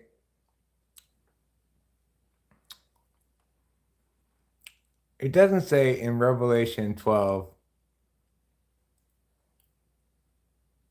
when Jupiter, the moon, Virgo, Sun, Mercury, Mars, Venus, and Leo align in a certain way that makes it kind of look like a lady and a dragon, if you look at it like in a certain way, then that's when we're going to begin. It doesn't say any of that shit. It says about a lady appearing in the sky who cries out in pain because she's pregnant.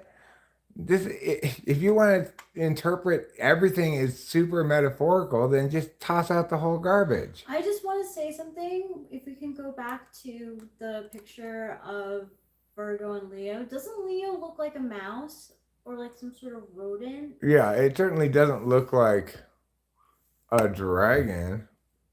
How does that look like a dragon? A mouse is a good call. I mean, maybe a slug. I think that's really what it looks like more than anything else, is a slug. And how do these lines here look like a woman? It's like, it doesn't even have, it has this rhombus here, right? That I guess represents from her navel to her vagina to way outside the edge of her dress, back up to her elbow. She's doing the shimmy. That represents that imaginary part of her body. Like, where's the head even?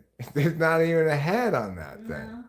You have to imagine that she's has fallen down on her back to even conceivably picture that as a woman. And how a pregnant woman, and why a woman and not a man? Yeah. It's just a stick figure with a rhombus as a torso and no head or neck, and one arm that's twice as long as it should be. And only one leg that has the proper number of joints. Like, one of the legs has a knee, the other leg has 2 knees, I guess. It's ridiculous. That's not a good reason to believe that. You are doing a bad job of believing things. Yes, you're right, Katie. The moon and sun combo every year at least.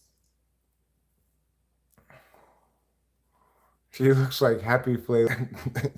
Happy flailing waving. Happy man. flailing waving man. Well, actually, I think it looks like an old woman with kind of a too big dress on, like too wide dress on, who's fallen over and broken one of her legs. Oh no. Yeah, I think so. I get why the guy would be confused. That she is screaming, but it's because she's broken her leg. Yeah, I mean, I'd be screaming too if I were that lady. Ugh. Those are horrible reasons to think that.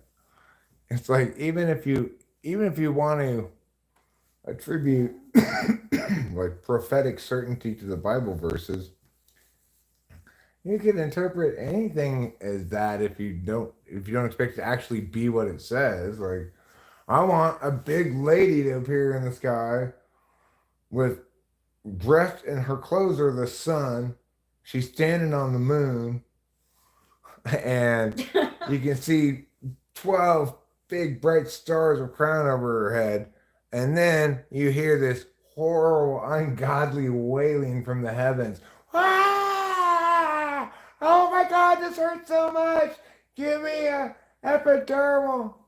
And then a dragon comes and goes, ah! And you're going to eat her baby. Just like it says. I want it to be just like it says. First of all, the dragon is, if it's Leo, comes before the lady.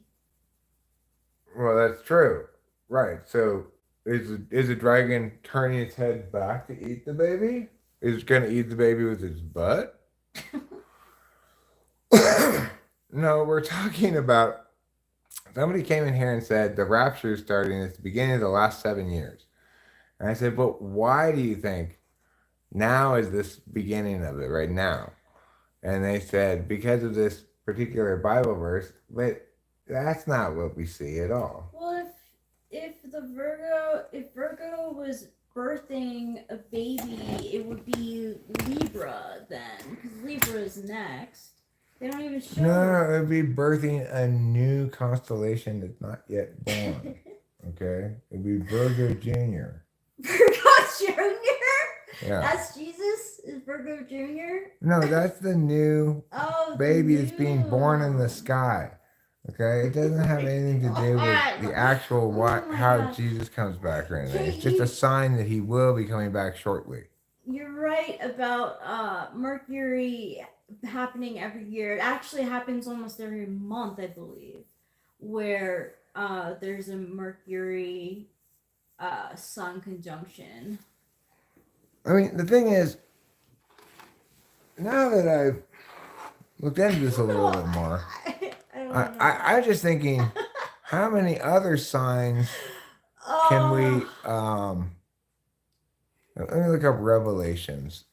Revelations signs.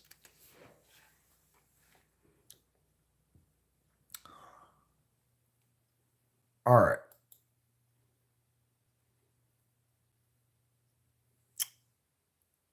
Revelations 12:1 through 14:20. 7 signs in heaven, a woman, a dragon, and 2 beasts. With 7 seals opened and 7 trumpets sounded, John launches into another set of 7 visions.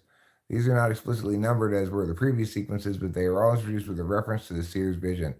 The 7 visions of the next section of the text are a woman and a great red dragon, introduced by a great sign appeared, a beast from the sea, introduced by and I saw, a beast from the land, introduced by and I saw, the Lamb enthroned, introduced by and I saw, 3 angels, introduced by and I saw, the Son of Man and his angels, introduced by and I saw, another sign in heaven, introduced by and I saw.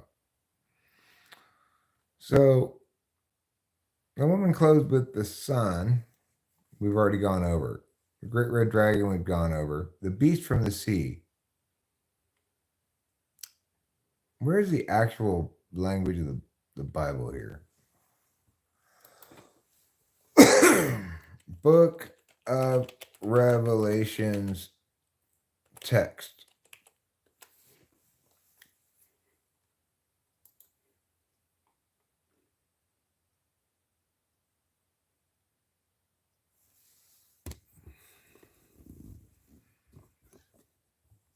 Revelation 2. It's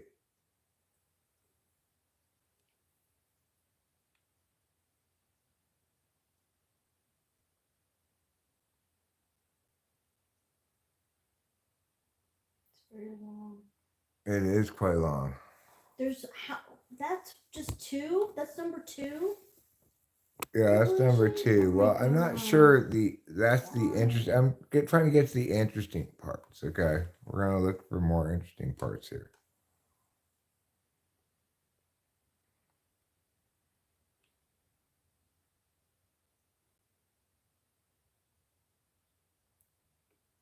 Revelation 4. After this I looked, and behold, the door was opened in heaven, and the first voice which I heard was as it were of a trumpet talking with me, which said, Come up hither, and I will shew thee things which must be hereafter. So this is how he got these visions, I guess.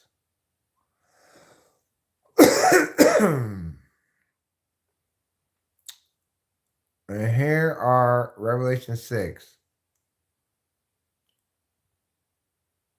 And I saw when the Lamb opened one of the seals, and I heard, as it were, the noise of thunder, one of the four beasts saying, Come and see. And I saw, and behold, a white horse, and he that sat on him had a bow, and a crown was given unto him. And he went forth conquering, and to conquer, and to conquer. And when he had opened the second seal, I heard the second beast say, Come and see. And there went out another horse that was red, and power was given to him that sat thereon to take peace from the earth, and that they should kill one another, and there was given unto him a great sword. Third, there's a black horse. Then fourth,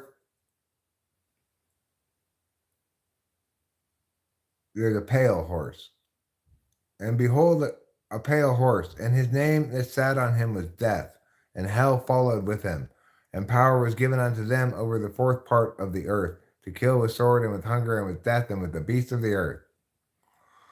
So, when the apocalypse happens, people are going to be killed with swords, starvation, death, which is an interesting way to kill somebody, and by being torn apart by wild animals.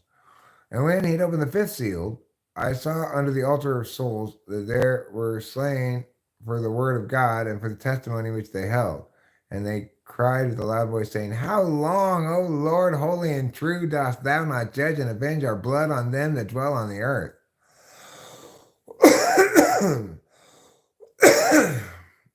Let's see. And I beheld when he opened a sixth seal, and there was a great earthquake, and the sun became black as sackcloth. And the stars of heaven fell unto the earth, even as a fig tree casteth her untimely figs, which she is shaken of by a mighty wind. The stars will fall to earth like a fig tree casteth her untimely figs when she is shaken of a mighty wind. Wow. That's very descriptive. And the heaven departed as a scroll and rolled together. And the kings of the earth, and yada yada.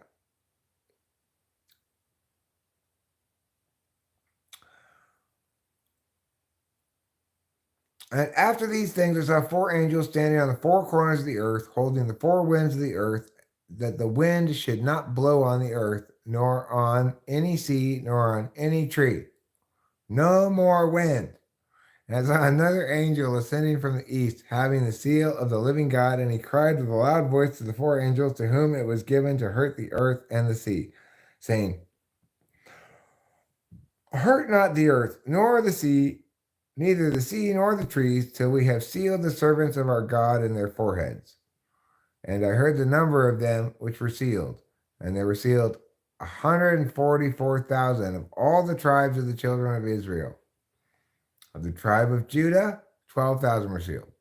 Of Reuben, 12,000. The tribe of Gad, 12,000. Of the tribe of Asher, 12,000. The tribe of Naphtali, 12,000. The Manasseh, 12,000. The tribe of Simeon, 12,000. Of the tribe of Levi, 12,000. The tribe of Issachar, 12,000.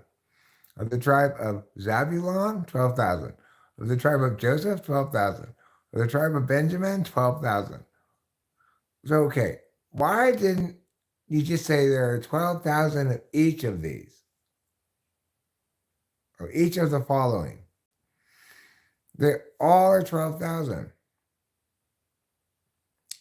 And after I beheld this, and lo, a great multitude, which no man could number, of all nations and kindreds and people and tongues, stood before the throne and before the Lamb, clothed with white robes, and saw palms in their hands, and cried with a loud voice, saying, Salvation to our God.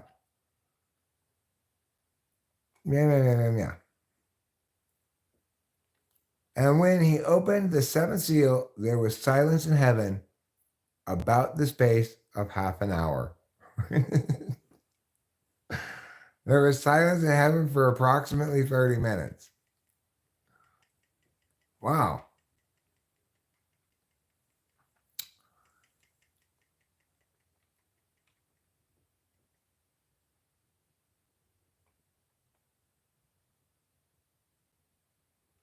And the fifth angel sounded, and I saw a star fall from the heavens onto the earth, even though the stars had already fallen from the heavens to the earth like figs from a fig tree facing a strong wind. And to him was given the key of the bottomless pit. And he opened the bottomless pit, and there arose a smoke out of the pit, as the smoke of a great furnace, and the sun and the air were darkened by reason of the smoke of the pit. And there came out of the smoke locusts upon the earth, and unto them was given power, as the scorpions of earth have power. So I guess the locusts have stingers now. And it was commanded them that they should not hurt the grass of the earth, nor any green thing, nor neither any tree, but only those men which have not the seal of God on their foreheads. And to them it was given that they should not kill them, but that they should be tormented 5 months, and their torment was the torment of a scorpion when he striketh a man. So in other words, the people who are bad, when this happens, they're going to get a bunch of locusts thrown at them for 5 months straight, but these locusts have scorpion stingers. That's pretty crazy.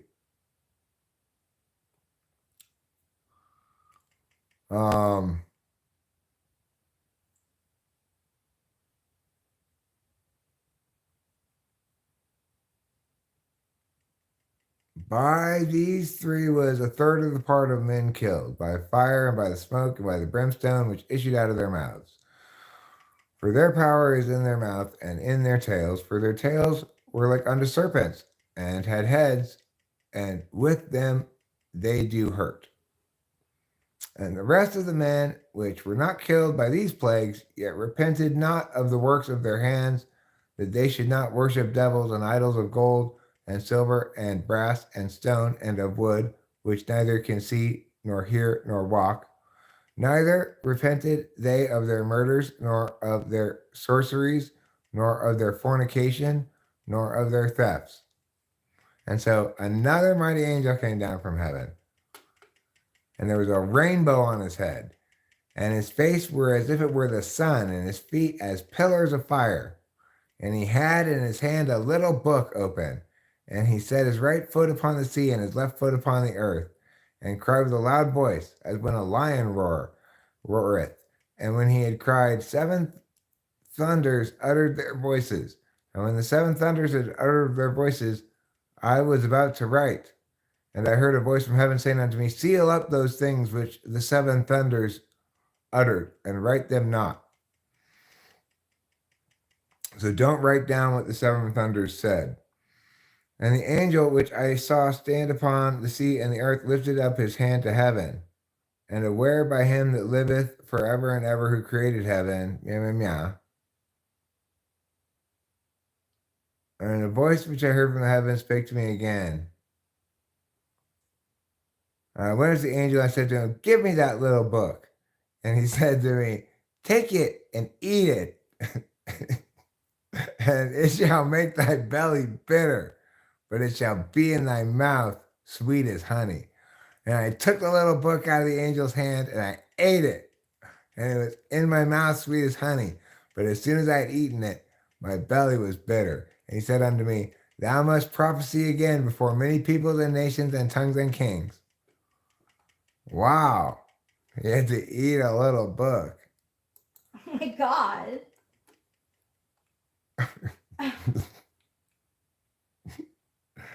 I'm sorry, but that stuff's just hilarious. It's like, who the hell wrote this stuff? I know, I'm wondering that too. I'm like, what were they on? If they were on anything. They're like, listen, I'll tell you what it's going to be like at the end. First, it's going to be a lady in the sky, as big as anything. So big that the whole sun is her clothes. And she's standing on the moon. And she's pregnant. And there's a dragon that's going to eat her baby. That's the first sign that shit's going down, motherfuckers.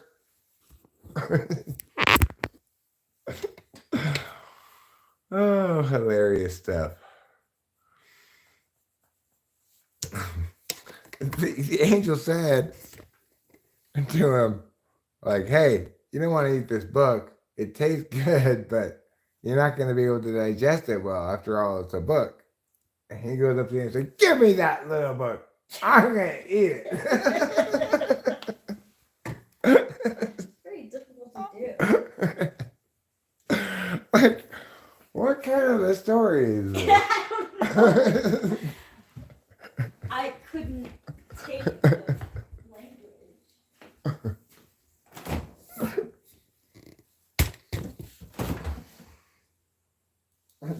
Like, why didn't he listen to the angel who warned him ahead of time? Hey, just saying, you know, I'm the guy who's straddling the ocean and the land and calling down the seven thunders. Just want to mention something.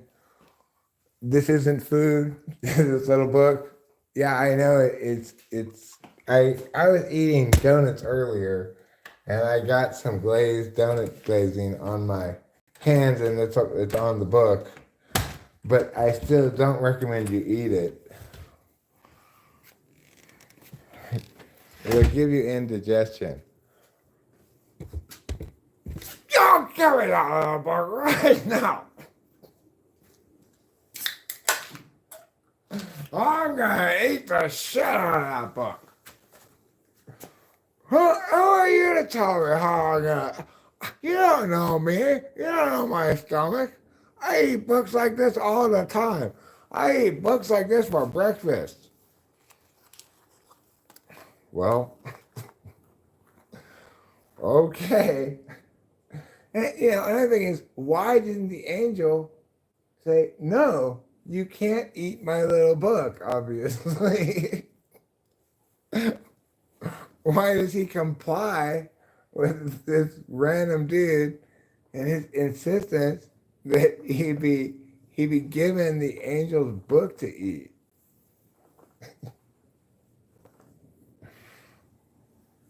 Don't give me that book. Oh, okay. Well, I guess I don't have any choice but to give you this little book. But I kind of need it for later. You don't need it for later. I'm going to eat it.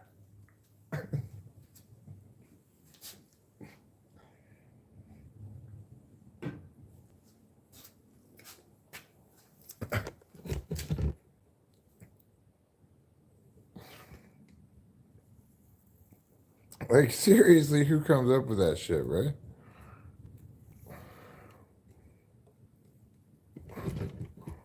I don't know where Hero Land is.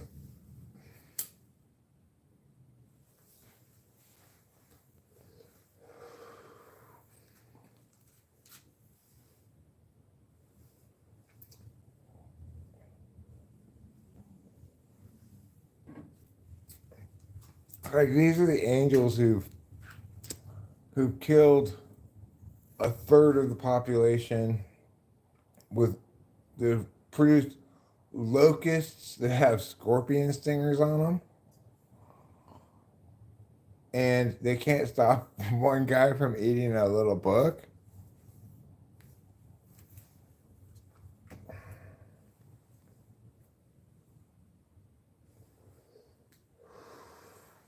I'm not buying it. It lacks verisimilitude. And also, if this guy could really see the end of times, why would he see people still fighting with swords? You know?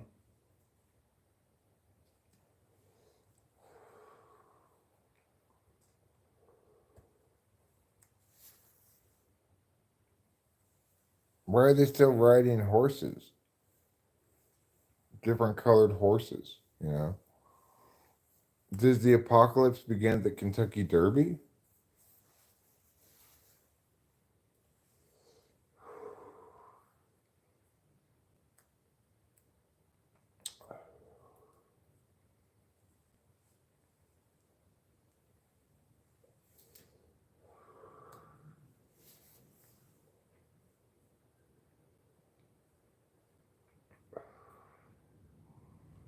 And what's up with the locking away 12,000 of each of those tribes of Israel?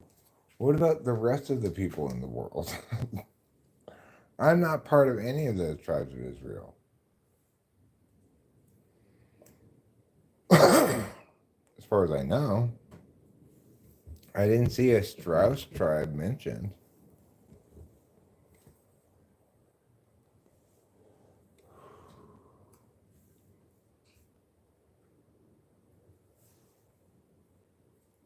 I have a question. Are Palestinians one of the tribes of Israel?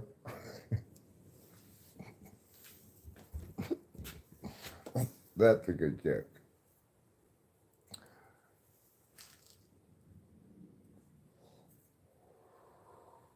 I'm guessing no. I'm guessing the Israelis don't consider the Palestinians one of their tribes.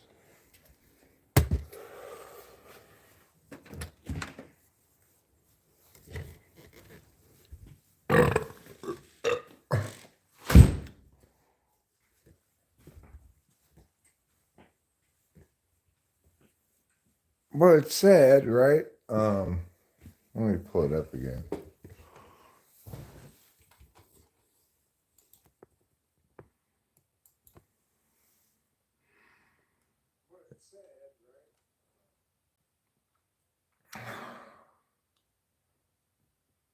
Or sealed, sorry. Not locked away, sealed. That means given the seal on their forehead. I see. I misinterpreted that. They shouldn't have said sealed. They should have said, marked or something. But regardless, it's the olden days, so they meant a different thing by it than I thought. Forget that sealed thing, okay? My point is, what if you're not in any of these tribes? Do you not get to be sealed? I guess being sealed is a good thing. I thought it was a bad thing, but it's a good thing. It's like a stamp when you go to a club. It means you can drink.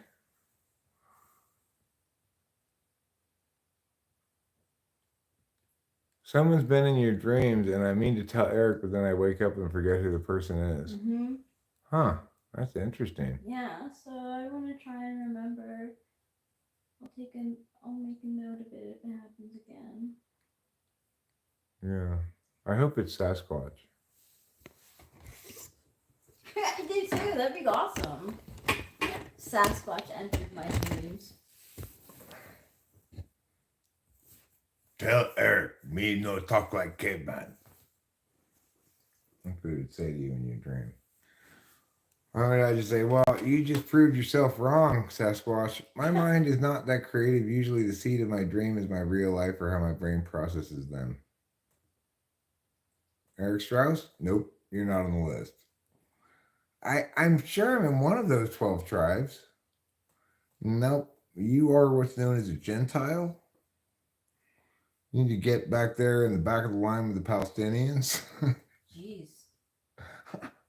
All the way back with the Palestinians? All right. I guess you're American. You can go to the front of the Gentile line. Thanks for all the war tech. That's just the white list, the VIP list. I want you guys to just go ahead and whitelist these 12,000 each of these tribes, please. I guess there's 12 tribes, 12,000 each, 144,000 whitelisted web addresses.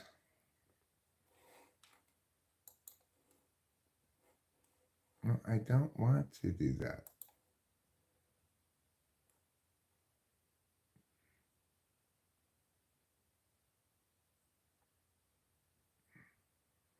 Let's see.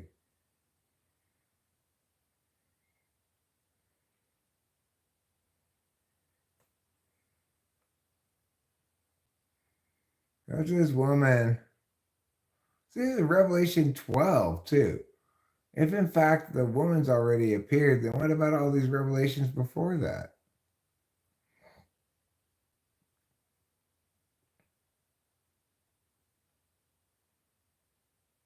So anyway, this woman who appears in the heavens, they didn't tell you the next part of it. His tail, the dragon's tail drew a third part of the stars of heaven, and did cast them to the earth. And the dragon stood before the woman which was ready to be delivered, for to devour her child as soon as it was born. And she brought forth a man child, who was to rule all nations with a rod of iron. And her child was caught up unto God and to his throne. And the woman fled into the wilderness. The wilderness? Isn't she in the sky? Where she hath a place prepared of God, that they should feed her there 1,260 days. It's about 3 years, maybe 3.25 years. And there was war in heaven. Michael and his angels fought against the dragon, and the dragon fought and his angels, and prevailed not. Neither was their place found any more in heaven. And the great dragon was cast out, that old serpent called the devil and Satan, which deceiveth the whole world. He was cast out into the earth, and his angels were cast out with him. Why is God throwing him down onto earth? And I heard a loud voice saying, "Now comes salvation." And then everyone was saved, I guess. Let's see. Oh, wait, not quite yet. And when the dragon saw that he was cast down onto earth, he persecuted the woman which brought forth the man child. And to the woman were given 2 wings of a great eagle, that she might fly into the wilderness, into her place where she is nourished for a time and times and half a time from the face of the serpent. For a time and times and half a time? And the serpent cast out of his mouth water as a flood after the woman, that he might cause her to be carried away of the flood. And the earth helped the woman, and the earth opened her mouth and swallowed up the flood, which the dragon cast out of his mouth. And the dragon was wroth with the woman, and went to make war with the remnant of her seed, which keep the commandments of God, and have the testimony of Jesus Christ. What remnants of her seed? She had one child who went directly into heaven. She went into the wilderness, was attacked by a dragon. Where did she have more children all of a sudden? She has more children? Well, I guess they say he went to make war with the remnant of her seed. And I stood upon the sand of the sea, and saw a beast rise up out of the sea, having 7 heads and 10 horns, and upon his horns 10 crowns, and upon his heads the name of blasphemy. And the beast which I saw was like unto a leopard, and his feet were as the feet of a bear, and his mouth as the mouth of a lion. And the dragon gave him his power, and his seat, and great authority.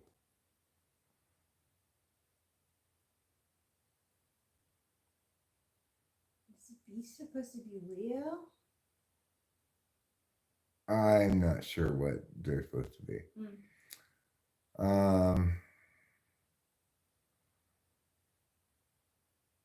And they sung as if it were a new song for a throne before the four beasts and the elders, and no man could learn the song but the 144,000 which were redeemed from the earth.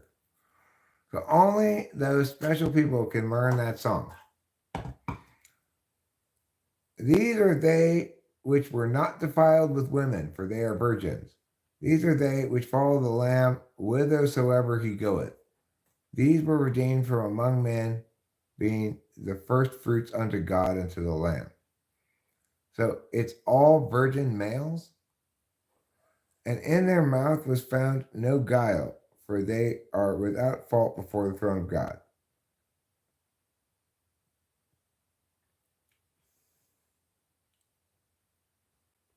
That's what you have to read when you don't have anything else to read?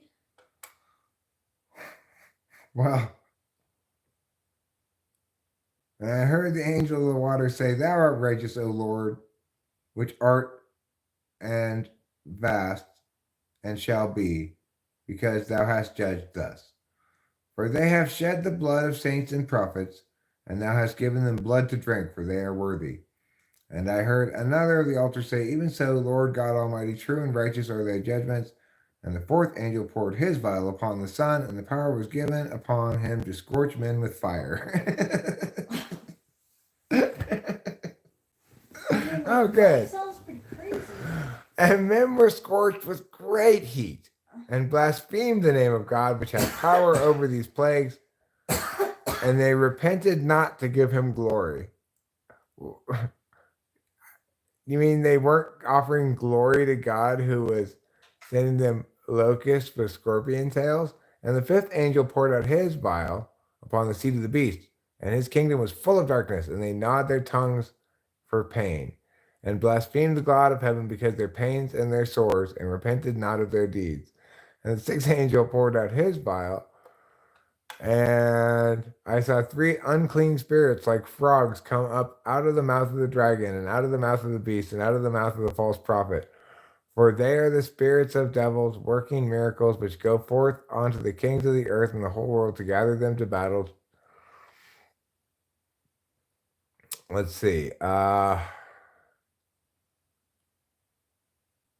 the seventh angel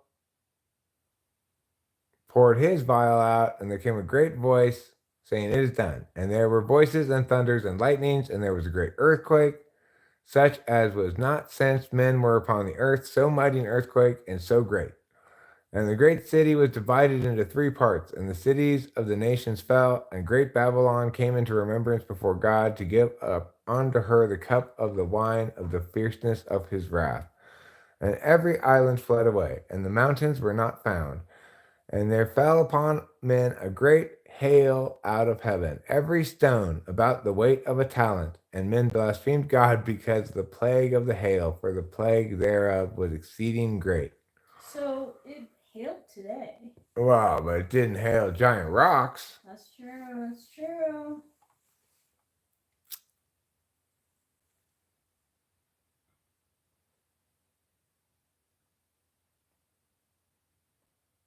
Anyway, then there's a lady who was arrayed in purple and scarlet, and decked with gold and precious stones and pearls, having a golden cup in her hand, full of abominations,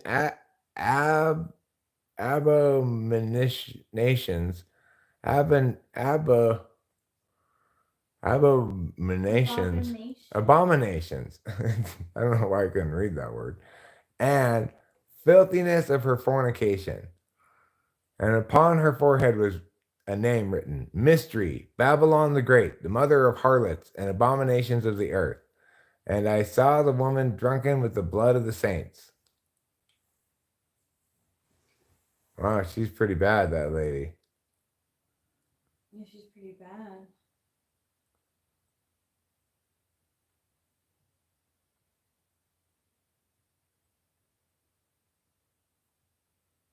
My head hurts.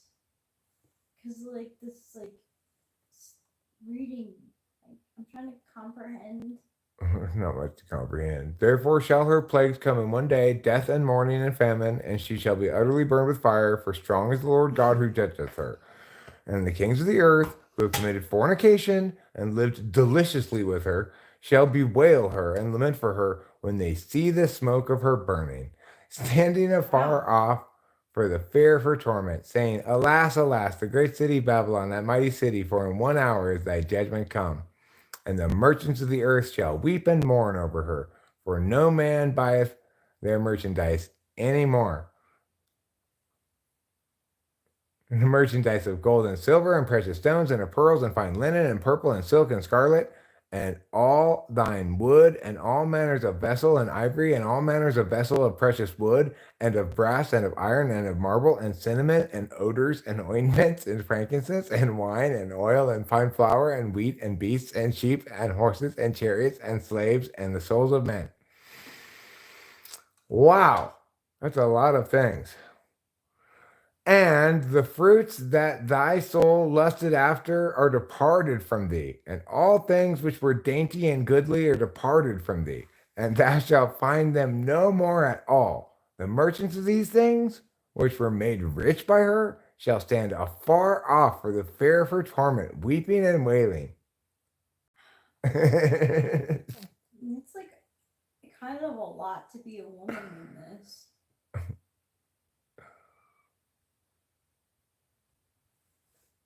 And the voice of harpers and musicians and of pipers and trumpeters shall be heard no more at all in thee, and no craftsman of whatever craft shall be found any more in thee, and the sound of a millstone shall be heard no more at all in thee. And the light of a candle shall shine no more at all in thee, and the voice of the bridegroom and the bride shall be heard no more at all in thee. For thy merchants were thy great men of the earth, for thy sorcerers were all nations deceived. And in her was found the blood of prophets and of saints, and of all that were slain upon the earth. Wow. I know.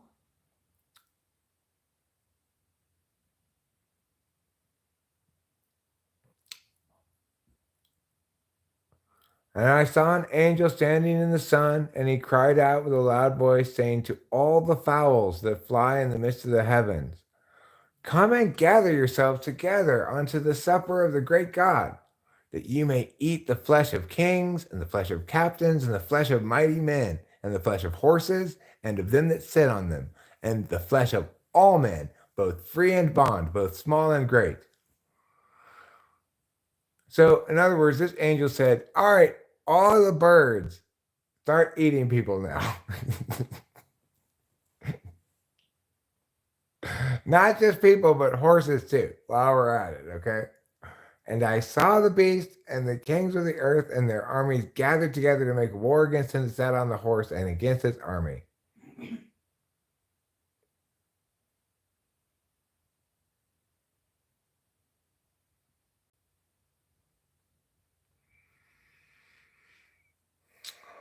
Wow, that's a lot of stuff to keep in mind. A lot of stuff. That's pretty crazy stuff. It really is. Yeah. I'm glad I don't live in Babylon. Where is Babylon anyway? I don't know. Probably in Babylonia. Where is Babylon? Let's find out. Where is Babylon? About 55 miles south of Baghdad. It's a UNESCO World Heritage Site. I hate to tell you, Bible, but Babylon fell a long time ago. It's now just kind of near Baghdad. So it's been a very slow apocalypse.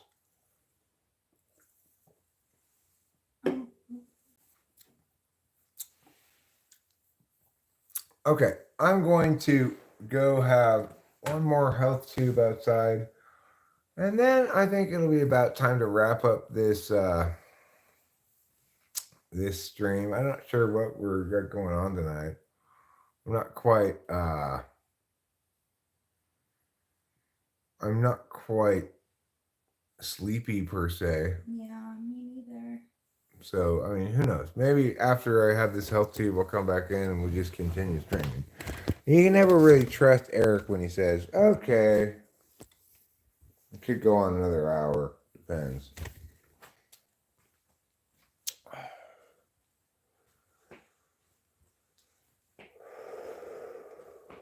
So anyway, unfortunately, even if I were in one of those 12 tribes of Israel, one of the things I learned tonight was that to get on the good list,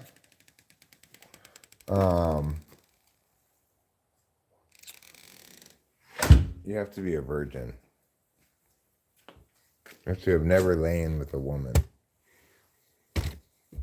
I'll have to verify, but I'm pretty sure Rachel qualifies. I haven't actually tested her chromosomes, though.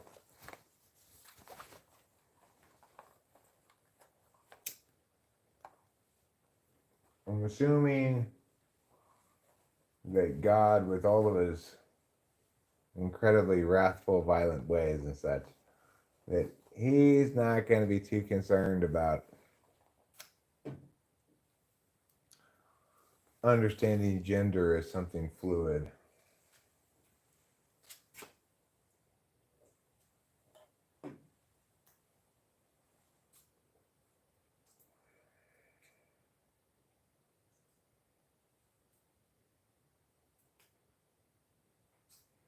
When you read that stuff, it feels so of its time, you know? You can really grasp the limits of the imagination, of human imagination when you read that.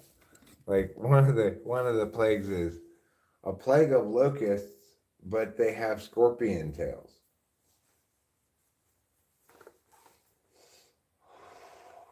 Do you know how shitty it's gonna be?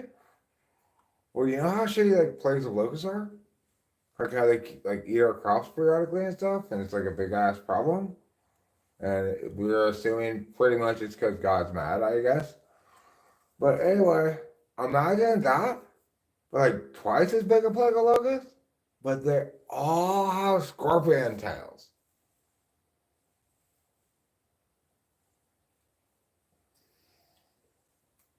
Like, okay, plague of scorpion tail locusts. I agree, doesn't sound great. Definitely, though, sounds like the sort of thing I can sit out inside. You know, we'll just stay inside and sweep up a bunch of dead bugs when the swarm passes, the weather changes. You know, I'm assuming locusts slash scorpions, scorlocustians. I'm assuming scorlocustians cannot survive cold winter, so you gotta wait for the weather to change, get a cold snap, should be fine.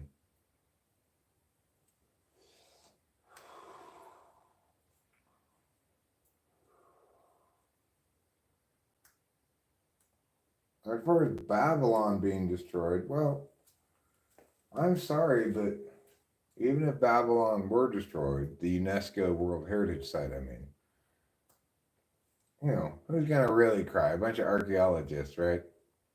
Babylon's Babylon. It certainly isn't the center of the world's commerce.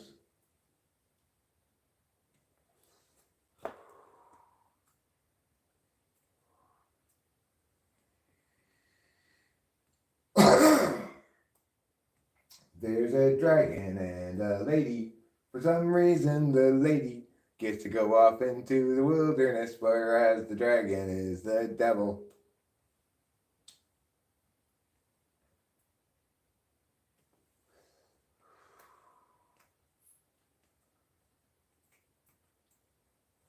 And every time I actually read the Bible, I'm amazed at what I read. It's like, how do people invest faith in that book? It's just crazy, full of crazy, horrible nonsense.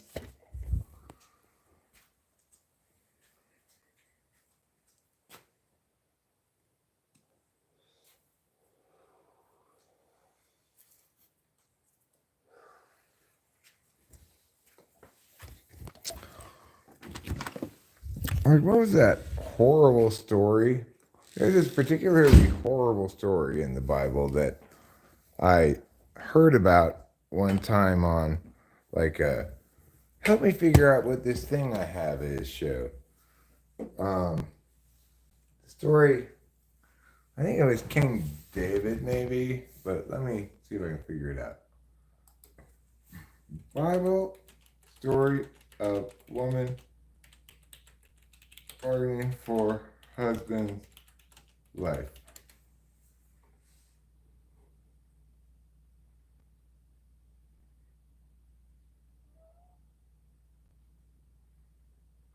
Abigail, that's the one.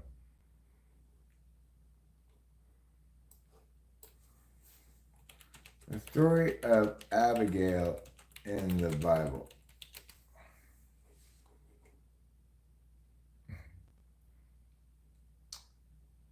Okay, where is the actual King James? Let's see, King James. Now, when you hear this story, tell me, please tell me what you think when you hear this story.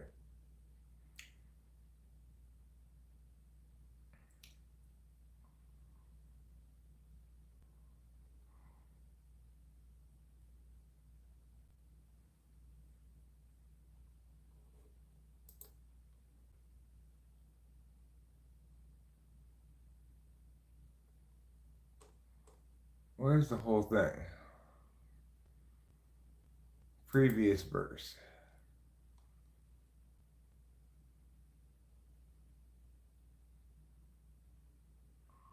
And David said to Abigail, Blessed be the Lord God of Israel, which sent thee this day to meet me. And blessed be thy advice, and blessed be thou, which has kept me this day from coming to shed blood, and from avenging myself with my own hand. For in very deed, as the Lord of God Israel liveth, which hath kept me back from hurting thee, except thou hast hasted and come to meet me. And surely there had not been left unto Nabal by the morning light any that pisseth against the wall. So David received of her hand that which she had brought him, and said unto her, Go up into peace in thine house. See, I have hearkened to thy voice, and accepted thy person.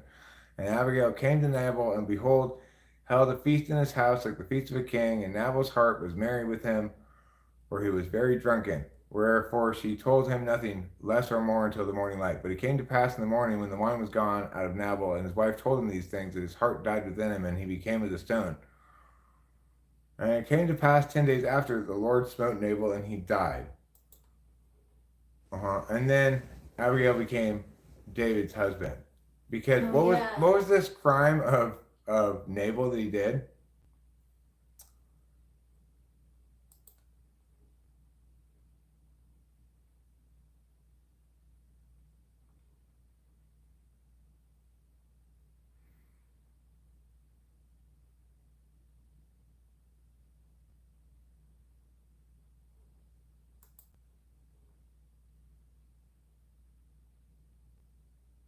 Let's see.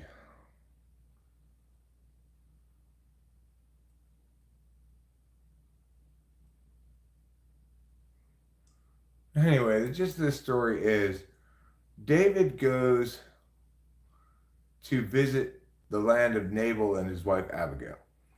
And he's like, hey, give us a bunch of shit. And then Nabal's like, no, who the hell are you? You know, I'm not going to give you a bunch of my crops and stuff. And then King David's like, well, I've been protecting your land. I've been traveling around nearby. I've been keeping brigands away and stuff. So you have to give me much stuff. And he's like, no, fuck you. And then David's like, all right, well, we're going to kill everybody here, all of you people. And Abigail catches wind of it, and she goes and says, no, here are all the stuff you want. Here's all the stuff you want. And David goes, oh, you're so wise. And then her husband mysteriously dies 10 days later, and he marries her. Now, how is this a story about anything other than organized crime?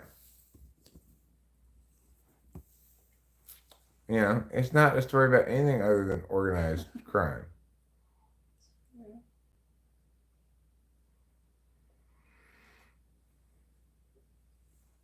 What's wrong, Trouble? You want to go to bed? So, anyway. Hi, Boogeyman. You want a boogie? I could boogie a little bit. I don't know what I want to boogie to exactly. I think probably what I'll do is I'll take a couple gabapentins and see if I can get some sleep here tonight. Yeah, me too. We do have gabapentins here.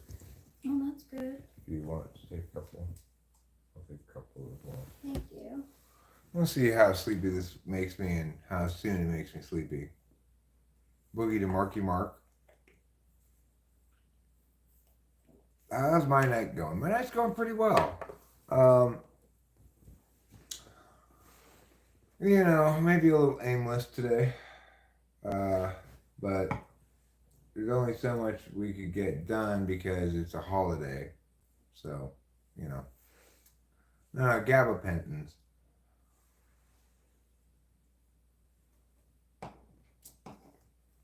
Gabapentins actually make me, for me they do, Lou. I don't think they do much to Rachel as far as making her sleep, but they tend to knock me out.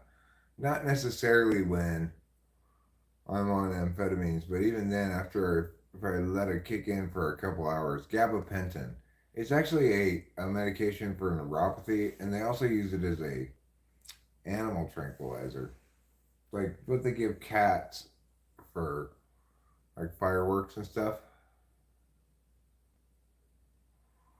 Well, if we are gonna go, I mean, I think we are. I definitely am gonna go. Rachel may or may not decide to come with me. It's up to her. But I'm definitely gonna go. And if we're gonna go and sing some songs together, then we'll need to practice a little bit more tomorrow and kind of figure out exactly what we're gonna play. Run through it, each of the things multiple times, just on our own here, not on stream probably. So that's the plan for tomorrow.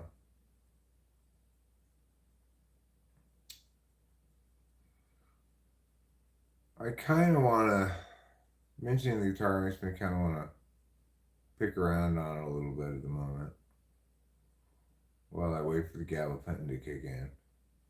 Yeah, and I definitely want to play the open mic on the 28th. That's for Shizzo. That's not this Wednesday, but next Wednesday. I mean, we could go play the 27th too, so in Merced. You say, what are you doing? Edibles, clonies? Well, you know what you just made me want to do, actually, Boba Fett? I think I'm going to have a little bit of can of butter on a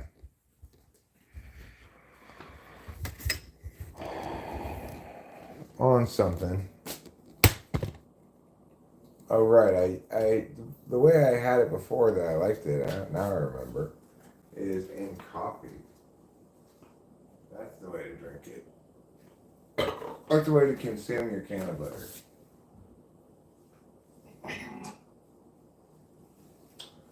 So I will give that a shot.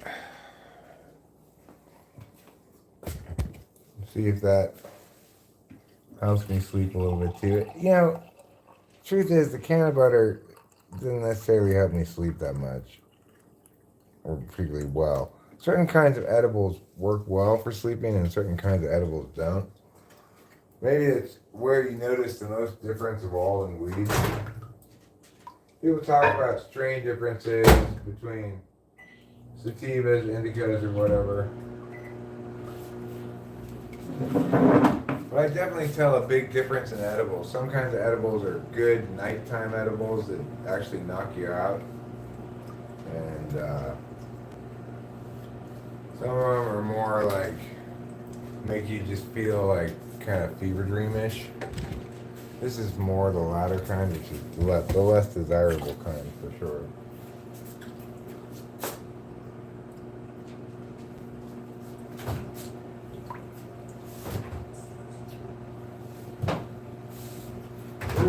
can of butter right here. I haven't had any in a while, so it's not like a good change of pace.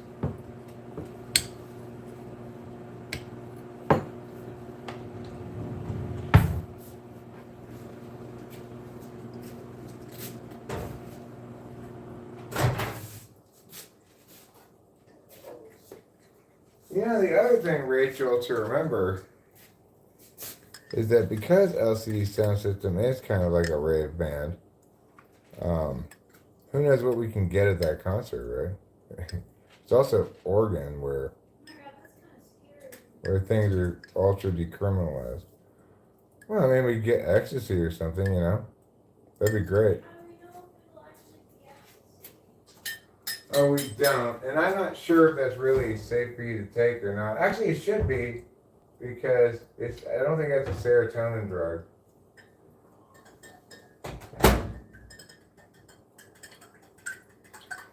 I mean, it won't be until we take it, you know?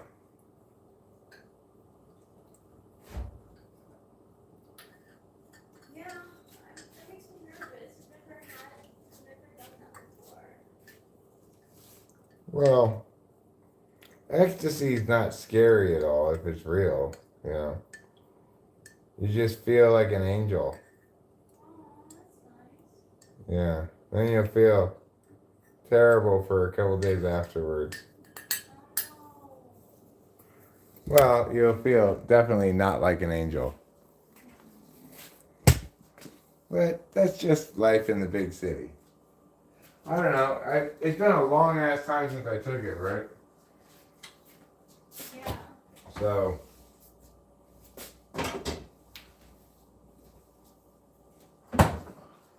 maybe we could get some ketamine. Who knows? Oh my god. I don't even know. I would want a bed. Right. It's not really a dancing drug.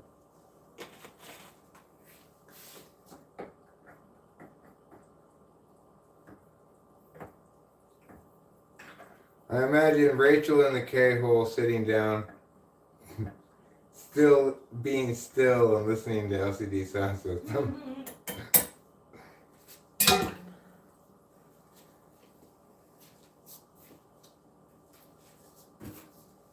We did have tickets to the LCD Sound System concert in Bend, Oregon in May, so we'll be driving up there. It's about a 9-hour drive.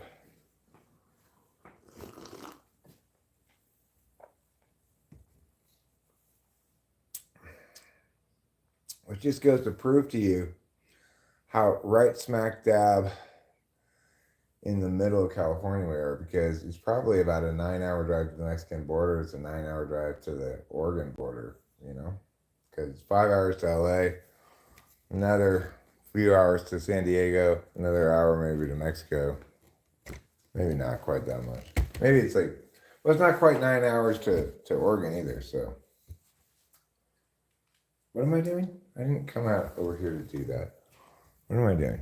Oh, I'm looking for the mouse. I got very confused.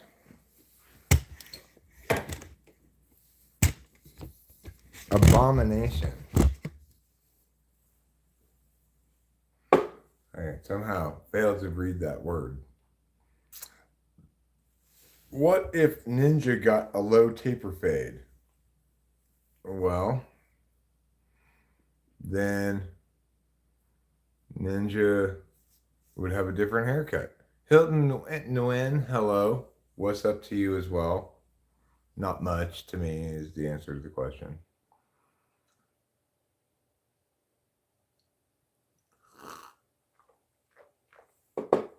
Would I want a pet monkey? No.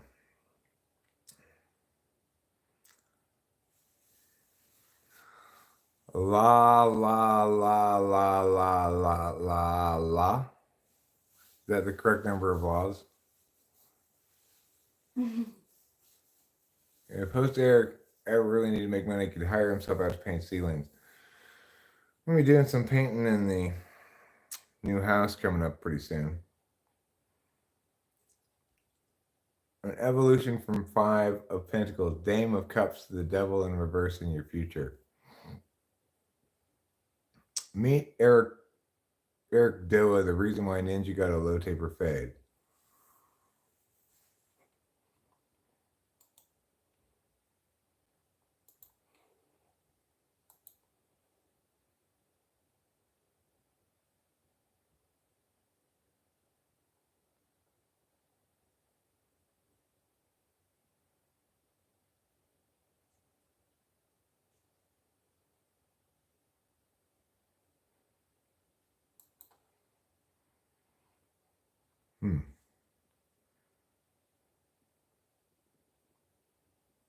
Hope you have a wonderful day or night. I hope you do as well, Hilton the Win.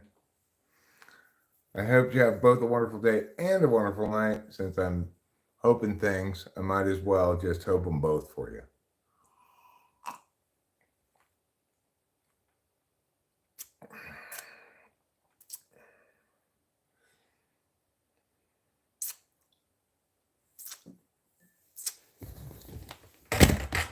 This is a buttery cup of joe, let me tell you. Is it? Oh, yeah. Reminds me of my days as one of the Butter Sisters. 1954's hottest female rap group. I think it's a Hawaiian bread. You go ahead and do it, darling. Okay. Drinking coffee with butter in it. I love you.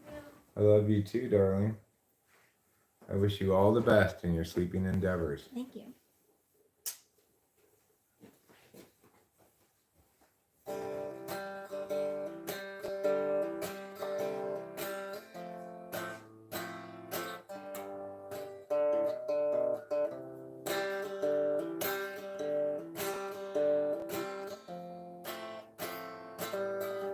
El Nino, my ass. You call those storms? Where is the rain? Those drizzles don't count, I drizzle more. When I pee in the sink,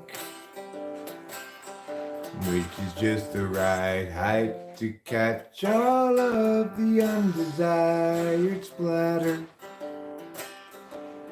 And when I'm done, I'll go upstairs and climb a ladder. I will go outside and take me a bucket and pour water in there. And I'll say, hey, Mr. Cloud, drop it from the bottom. Hey, Mr. Cloud, won't you drop it from the bottom? Hey, Mr. Cloud, drop it from the bottom on me.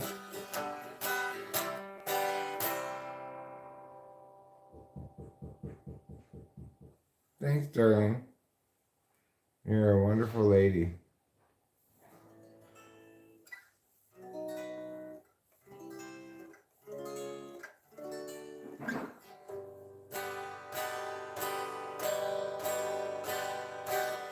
When I was younger, it seemed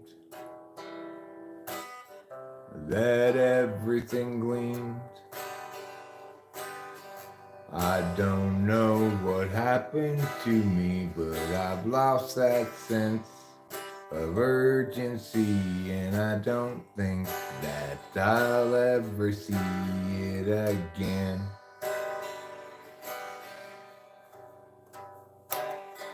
If you follow my lead, you'll discover I'm loster than you.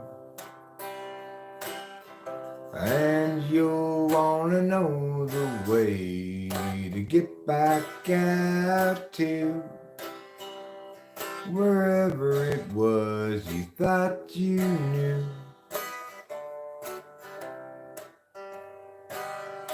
And tomorrow will be just like today. I'll be lost then too. It's a matter of mood as much as a matter of will. And the things I do and the direction I point to still seem a part of me. though departedly, and I wonder if I'll ever see them again. Bumpity dee da dum ba da da, bumpity da da do. Bumpity da ba da da da, bumpity da da da da. It's a little guitar playing.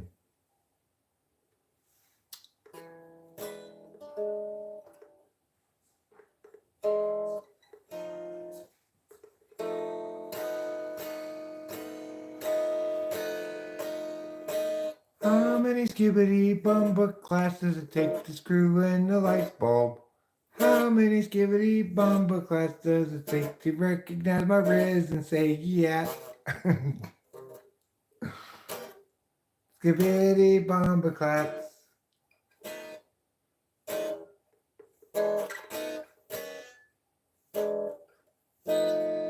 There are more choices in front of me than I realize.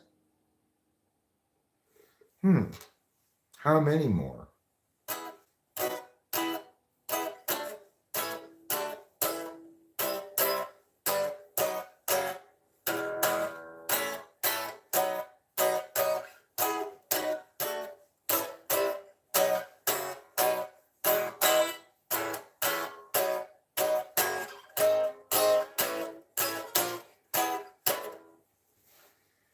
Alright, I'm done playing the guitar.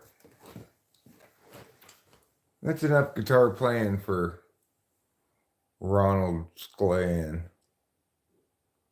How many skibbity boomba class does it take to screw in a light bulb? The answer? Gyat. Good luck with your endeavors and be careful. Oh, you're talking to Free. You're not talking to me. I thought you were suggesting I was on some sort of reckless or risky course. In which case I was going to say, oh, heck no. I'm safe and sane as those really safe and sane fireworks. Red Devil. The safest, the sanest, the most satanic. Red Devil fireworks.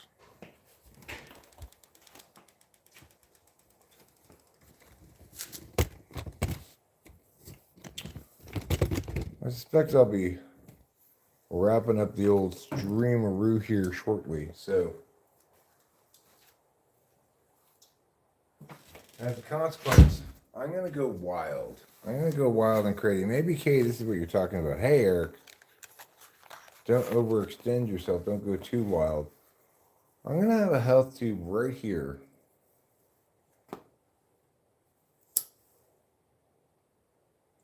Figure, you know what? If I end up getting age restricted, so be it. So be it.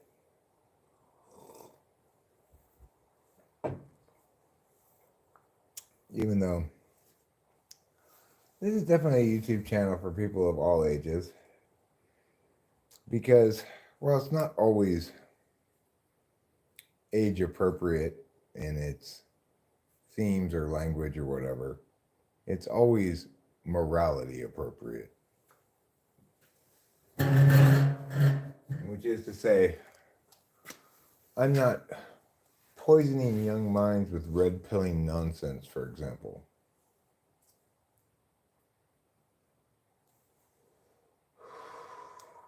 Or any form of groupist nonsense. Or, reductionist, overly simplistic, whatever.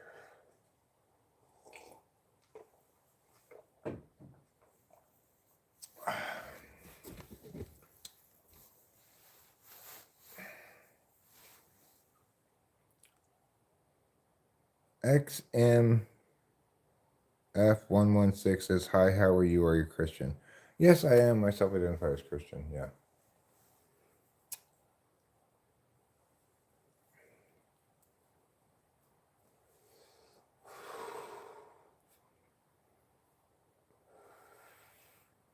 And I have my reasons for choosing that over, just say, theism.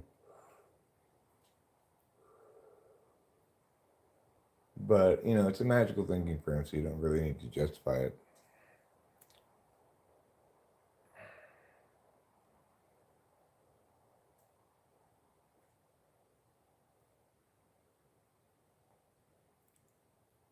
Sure, see what the cards hold for me. Yeah, that'd be great. I'm heading to bed. Goodbye, everybody. Goodbye, Lou. Thanks for the stream, Eric. You're welcome, Lou. What kind of Christian are you? Did you become Christianity for consistency reasons? No. I mean, consistency with what? I mean, I selected Christian. I mean, I'm a Christian instead of, say, like I said, theist, in part because Christianity got it right. Forgiveness is the highest virtue.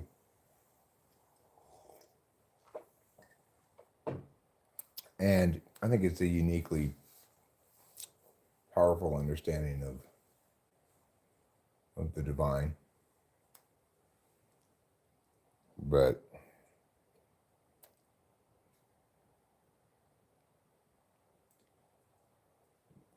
you know who I am. Maybe I do, but I can't quite read your name right now. I don't have my glasses with me.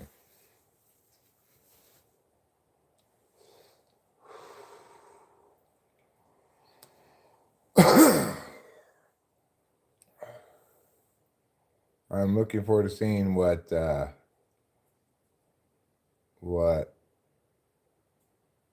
all monotheistic religions saying, or Abrahamic. No, they don't all say that forgiveness is the highest virtue, nor that God so loved the world that he gave his only son. Yeah. They don't all say that.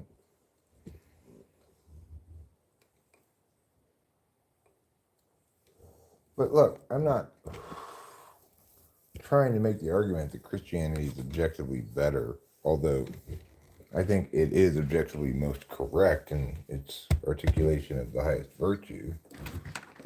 But that doesn't make a religion better, because that's not how faith works,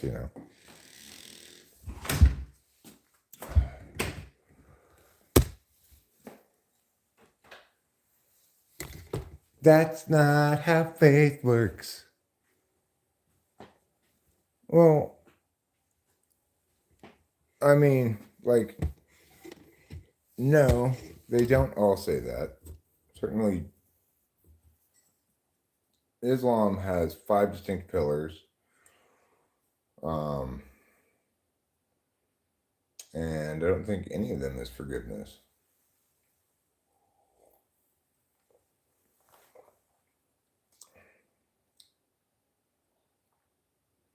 No, my argument's not bad. That's what I'm saying, is that my argument is not bad. Christianity articulates specifically that forgiveness is the highest virtue, and that is not specifically and explicitly articulated in, say, Islam. So there's nothing wrong with my argument. After all, only one virtue can be explicitly articulated as the highest. And in Islam, it seems mostly to be a bunch of TE stuff, Turn this way, use this hand, do that thing, wear this clothes, wear that. It's like, it's a bunch of distancing of an individual's faith-based relationship with God into a bunch of behaviors. It's very sensory, Sponge Booby? No, I don't know who they are. Okay, cool. I'm not proselytizing. I'm just saying that I answered the question, like, why Christianity, with a justification, but I also conceded that doesn't make a religion better. That's not how religions work. They're exercises in faith, not in preferable justification. I've also made that indication. So I'm not proselytizing, but I am making a correct argument. All right, let's see what the cards say.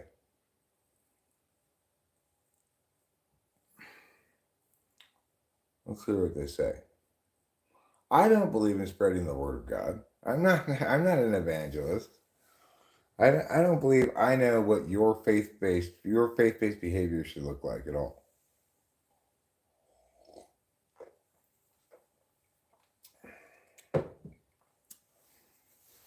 By free next, but I was able to provide a reason why you know, that's why I prefer it or whatever.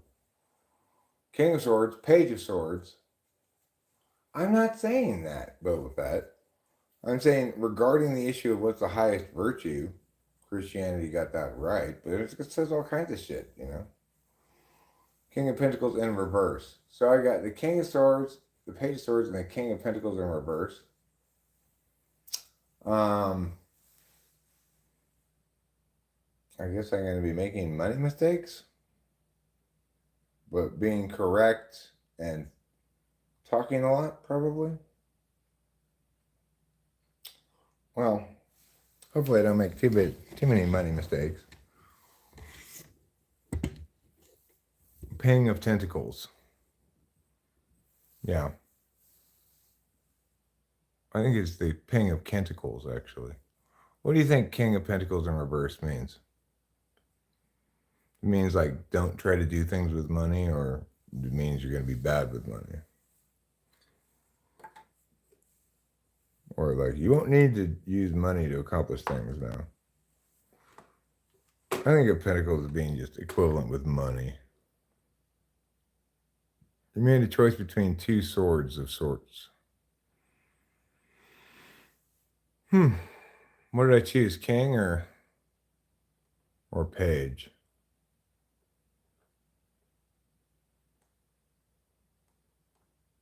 Elliot Oracle writes, you may be becoming too focused on short-term gains and losing sight of the long-term picture.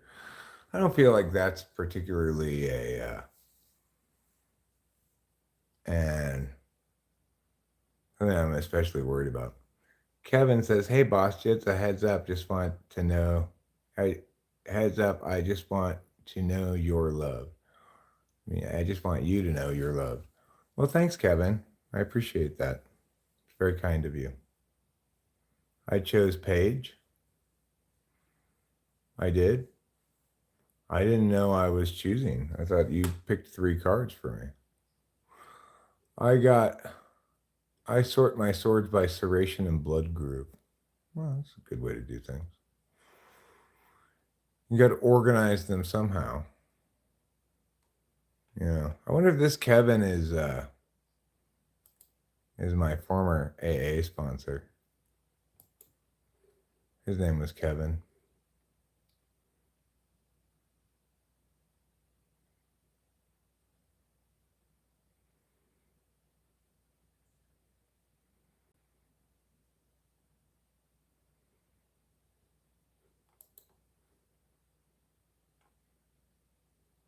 Well, I don't think this is my former sponsor because it's a bunch of video game stuff. Seems unlikely.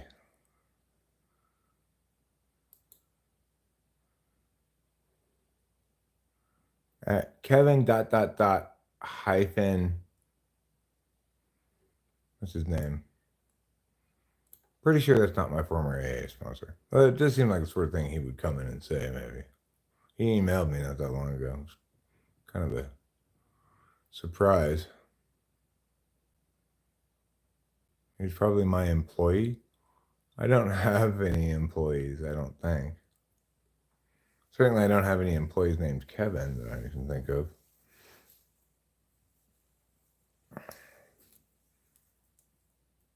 Unless you consider my cats my employees, but I pay them in food and stuff, but they don't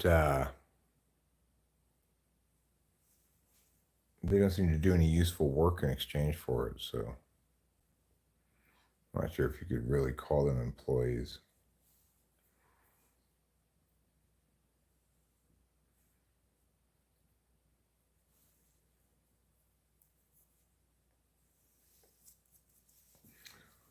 I guess you could call my realtor an employee, but he's not my employee, he's my realtor.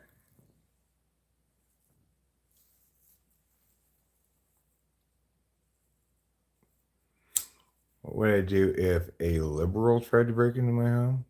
What I would do if anybody tried to break into my home is take out my rifle and defend my home with it. And I'm considering getting a handgun.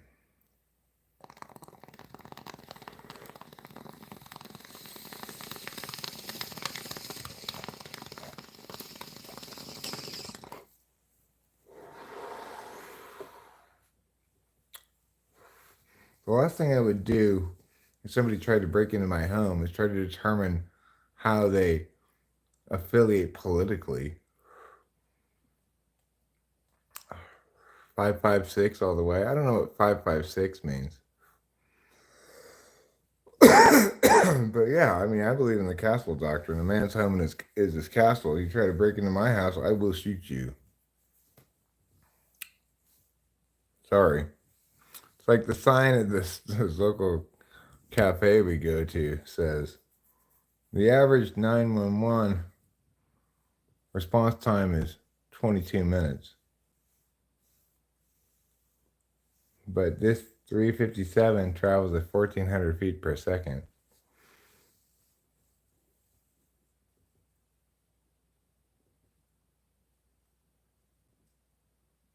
Oh, no, I don't have an AR-15.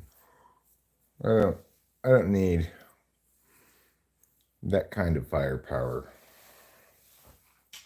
I just have a 22 rifle, and that's kind of why I want to get a handgun. It's not a very good home defense gun, but like a 9mm handgun or something like that. That'd be fine. I don't need that much stopping power, right? I don't need a 357, that's for sure. I'm not expecting to get home invaded by an army. So I do live in California also. It's not as gun-rich a state as some others. Although I do live in a very gun-friendly county. So it's a very libertarian county.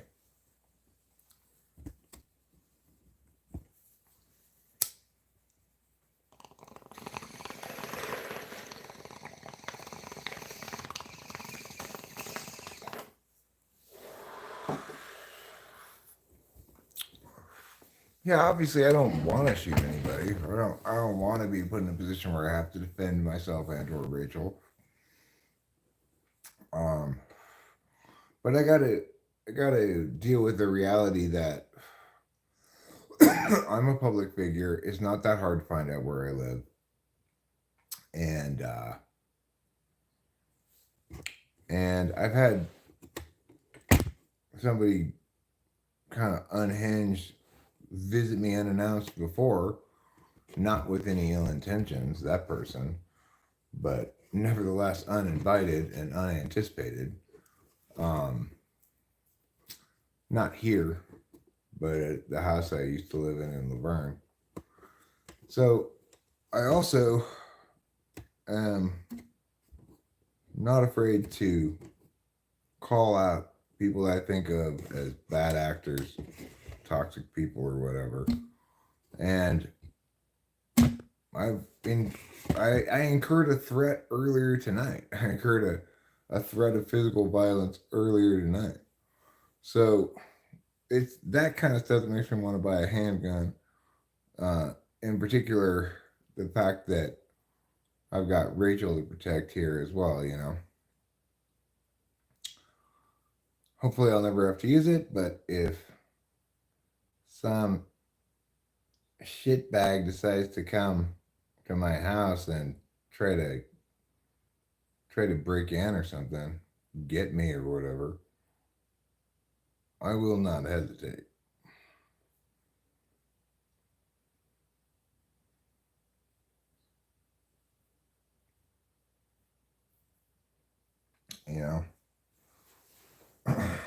Man's got to protect his home and his family.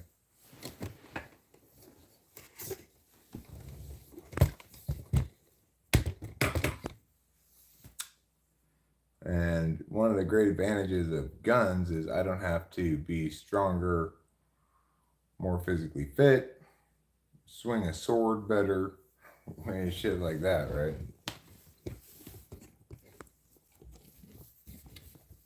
I already have the more defensible position.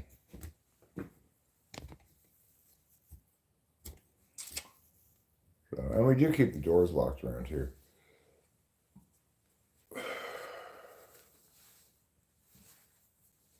I have for not right when we first moved in here, but for some good stretch of time now, been keeping them locked just keep them locked all the time, unless I'm outside. I just don't want any surprises, you know. It's like I didn't really think about it or care much about it or whatever back in the day, but I didn't really have anything to lose.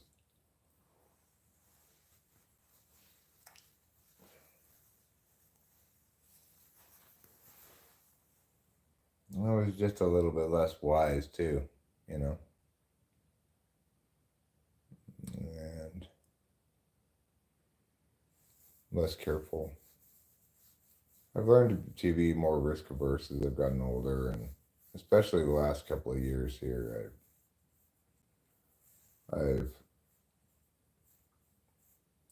become increasingly an advocate of keep it safe, whatever else you do.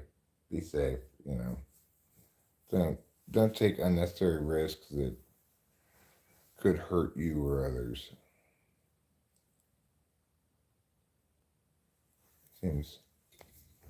Seems good advice for any action type, probably. I have a tendency to be a little bit reckless or impulsive or to act without thinking, you know.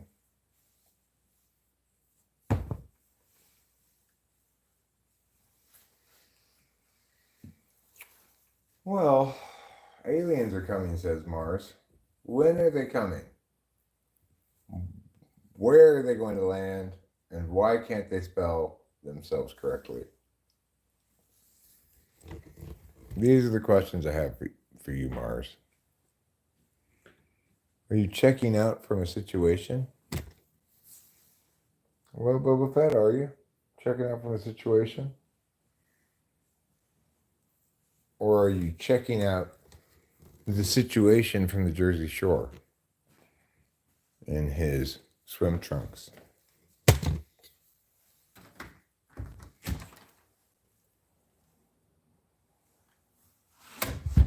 Probably in China.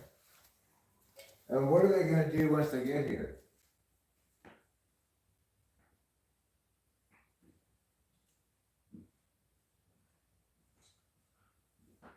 What are they going to tell us about, or what are they going to do?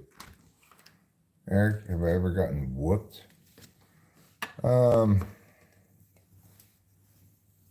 Like by my parents? I remember one time my mom slapped me.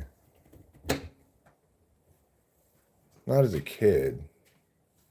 I mean, yes, that would happen as a kid, but I didn't get whooped by my parents as a kid, although I did get into kind of like a fist fight with my dad when I was like 19 or something.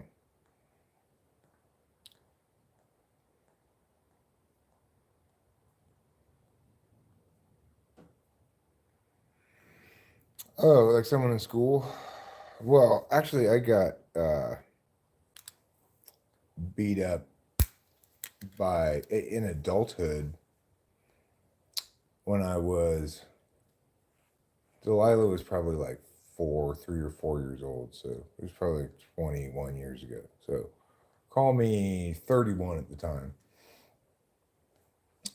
And I pulled up in front of my friend's house, and I'd been hanging out with this chick who was this other guy's girlfriend. But I was just like, we were just hanging out. I mean,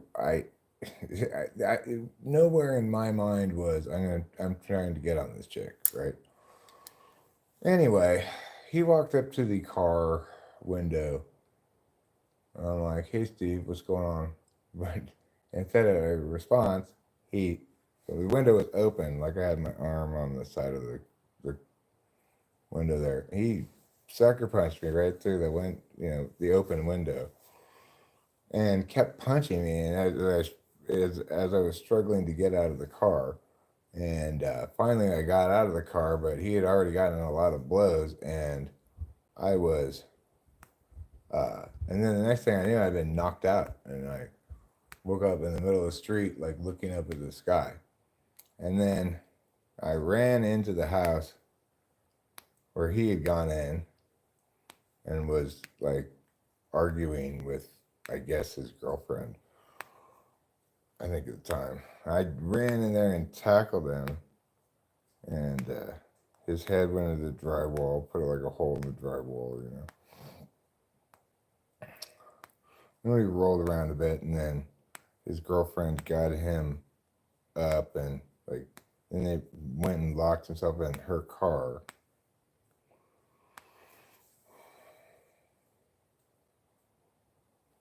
Anyway, that was pretty intense. I feel the intensity of it just retelling the story.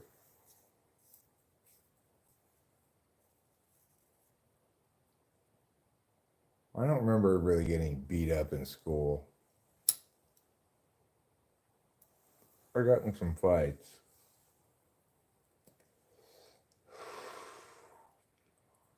But they were the kind of fights that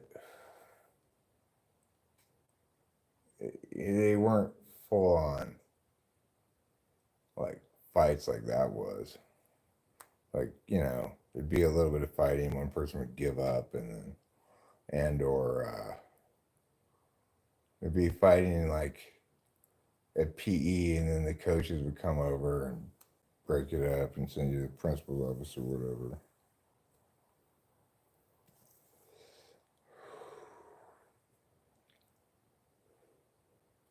Yeah, I ran into the house to tackle his ass. I got up and I was like, "Oh, the fuck," I was just seeing red. I don't know. I was really mad, obviously. And I tackled him. But I came to my senses kind of like at the last second. Because when he was locked in his girlfriend's car, I picked up this big rock and I was going to fucking smash the windshield with it. And then I didn't. I don't know, maybe Liz or Corey, somebody got in my ear or something, or maybe I just didn't. I don't know. Went back in the house.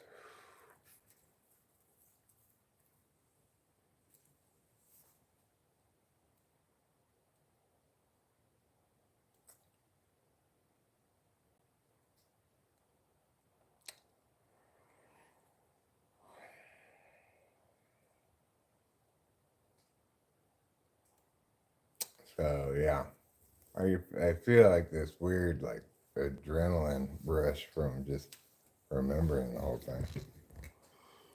I'm not a fighter by nature. I believe that words will solve my problems even when they won't.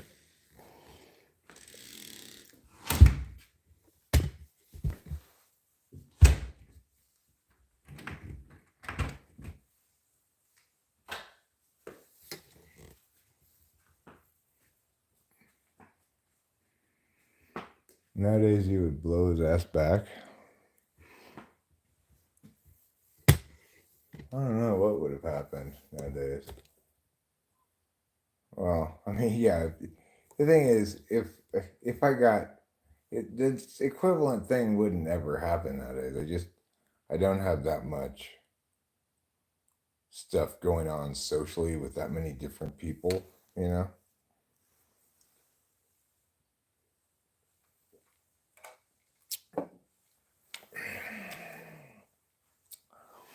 But certainly, I wouldn't tolerate anybody breaking into my home without responding with force.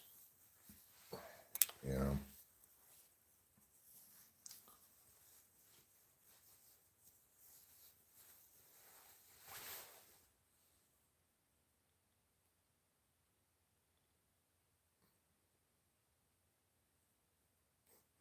You were gonna rob me at first. Yeah, well,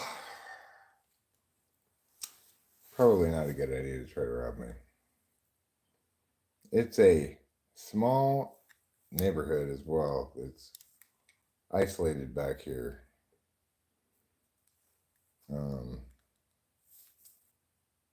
Which means, you know, like neighbors are likely to note something suspicious going on. The neighbors across the street have a sign up that says trespassers will be shot. The neighbors on that side has a sign up that says we will report any suspicious activity to Homeland Security. What suspicious activity is gonna happen out here? Like, it's kind of insane. Would you guys be happier downtown in the hustle and bustle of the big city? No, I don't think so.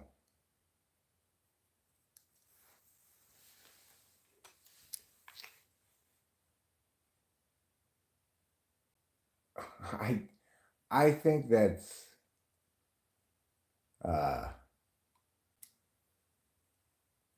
not intended seriously. I agree that we don't want to worry Mrs. Strauss. You make a good point there. I think maybe reporting is maybe a little excessive, but that's fine.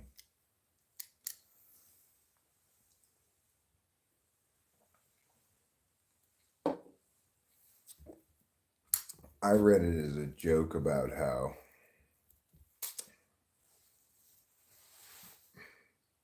having a handgun can't normally really act as a deterrent because unless you have a sign up like trespassers will be shot, whoever's coming to your house is not necessarily going to assume you have a gun. They're not going to presumably know. In my instance, they will because, you know, it's almost impossible to conceive of somebody coming back here and just for the purpose of robbing because it's so out of the way. It's just such not a good place to steal from, right? Like I said, like everybody back here is armed.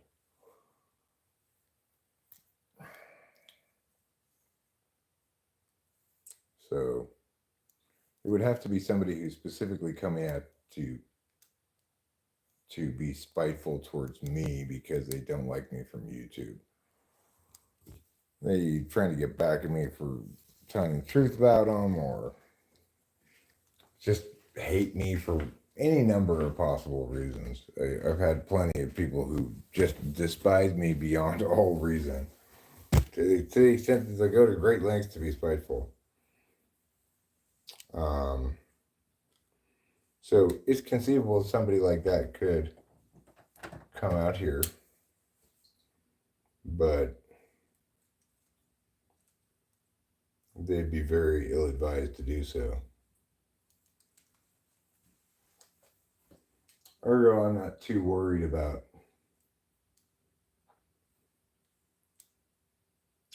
what anonymous people say in the chat.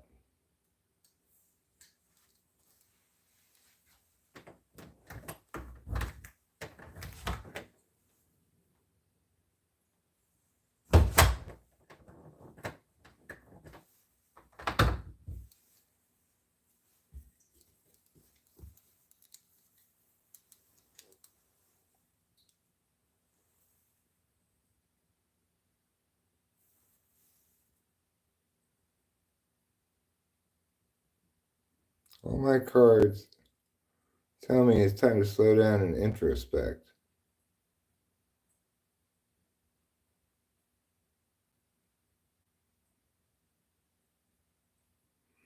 I got assaulted more than once to steal or otherwise. I always thought I would talk it out, but I was surprised every time by how I fought by instinct.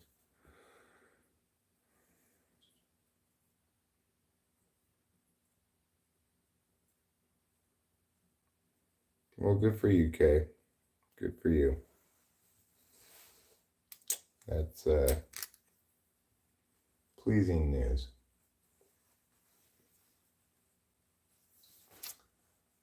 Well, I'm not really ready for bread. I think I'll watch some more cartoons and then maybe try to get into bread in a little while. I need to finish that buttered coffee. I forgot about it.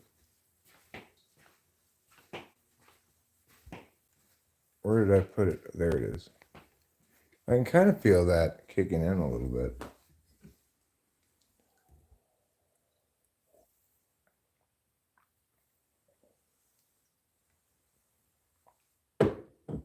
There. So, all right. I'm going to wish you all a very good and pleasant good evening, good night, and good morning. And I'm going to try to watch some cartoons now and then settle in for bed here before too long at 10:30. Try to get to bed before, say, midnight. It's one of those I shouldn't have fought because I was lucky the person wasn't carrying any weapons. What's the meaning of supercalifragilisticexpialidocious? It's really, really, really. That's what it means. All right. Good night, everybody. Love you all. See you later.